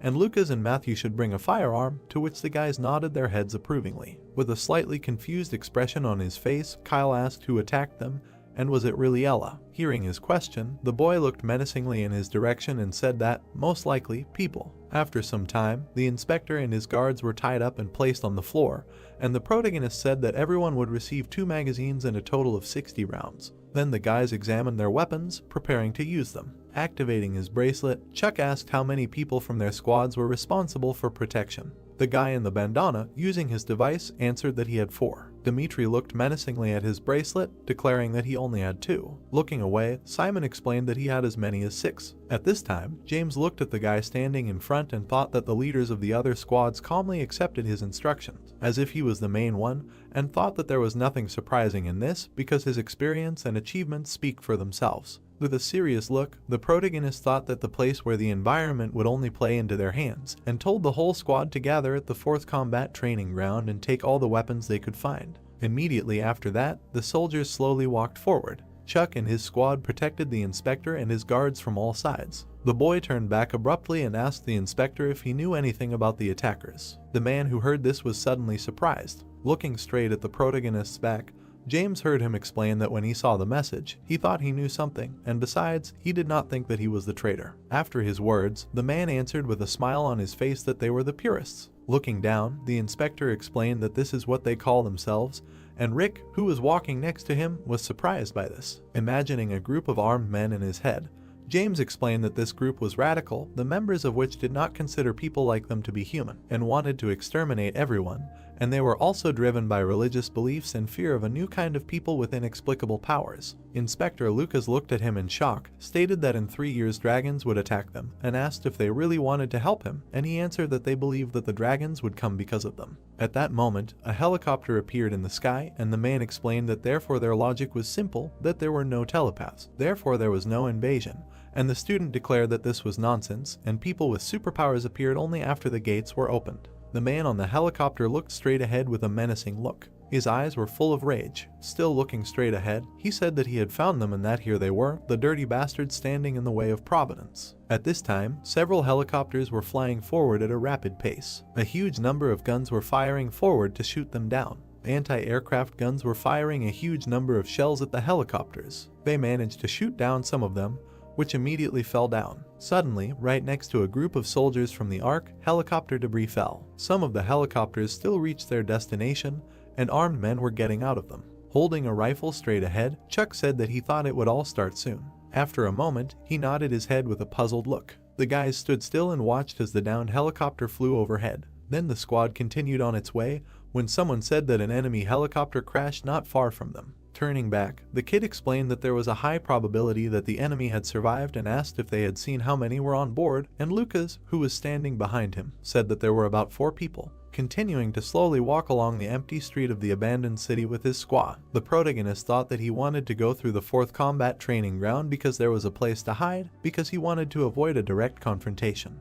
At that moment, Chuck lowered his head down. A moment later, he opened his eyes with a look full of seriousness. Looking at a little scared Lucas and Matthew, the kid told the others to get ready. When the protagonist stated that they were going to do something, Rick and Kyle also became very scared. Menacingly looking straight ahead, Chuck explained that this was called a kill. A huge number rushed straight ahead. They came straight at the radicals and inflicted wounds on them. The soldiers continued to shoot without stopping at all. The man with the scars on his face landed on the ground, dodging the bullets. Then he put his hand on the fallen ally. By putting his body right in front of him, the warrior managed to block the bullets of the opponents. Immediately after that, the radical started shooting from your gun. He managed to shoot one of the soldiers. With a look full of rage, the scarred man declared that the earth belongs to people and there is no place for freaks like them. Chuck, with a menacing look, declared that what they are about to do is called murder. Hearing this, Rick lowered his head down. Matthew was also a little downcast. Looking around, James thought that most of them were of little use now and maybe only one would be useful. At that moment, the boy called out to Lucas and he looked at him with a look full of seriousness. Holding a gun in his hands, the protagonist told him to follow him. The inspector stayed where he was and watched the guys leave, thinking that these bastards were much stronger than the purists because they didn't have such training, but there was an important difference. Having imagined a man with scars in his head, James reasoned that the purists were much more used to killing people. At the same time, he took out a hidden blade. Chuck and Lucas slowly walked forward. Suddenly, the boy asked the guy with yellow hair if he was sure he could handle it, and he glanced at him. The protagonist looked at him, waiting for an answer. With a look full of seriousness, Lucas immediately answered that he would pretend to hunt deer, and here they would either kill them or die themselves. Hearing this, Chuck looked menacingly straight ahead, thinking that unpleasant memories had surfaced in his head. Immediately after this, the narrative of the story moves to one of the streets of the Republic of Korea in Seoul. The boy ran forward through the puddles and heard the words of a man telling him to stop. A moment later, he was no longer there. An unknown man was running right behind him at great speed. That boy turned out to be Chuck, and he was holding a bag of apples in his hands. At that time, a man was running after him. The boys approached a railroad crossing. As they were getting closer, the traffic light turned red. Suddenly, the man managed to catch the boy right by the hood. He looked straight at him with great anger. At that very moment, an electric train appeared right in front of them. The protagonist kicked his opponent away. His kick was quite strong from anger. Chuck stood still while the train passed right over his offender behind him. The boy turned around and saw the limbs of that very man lying right in front of him.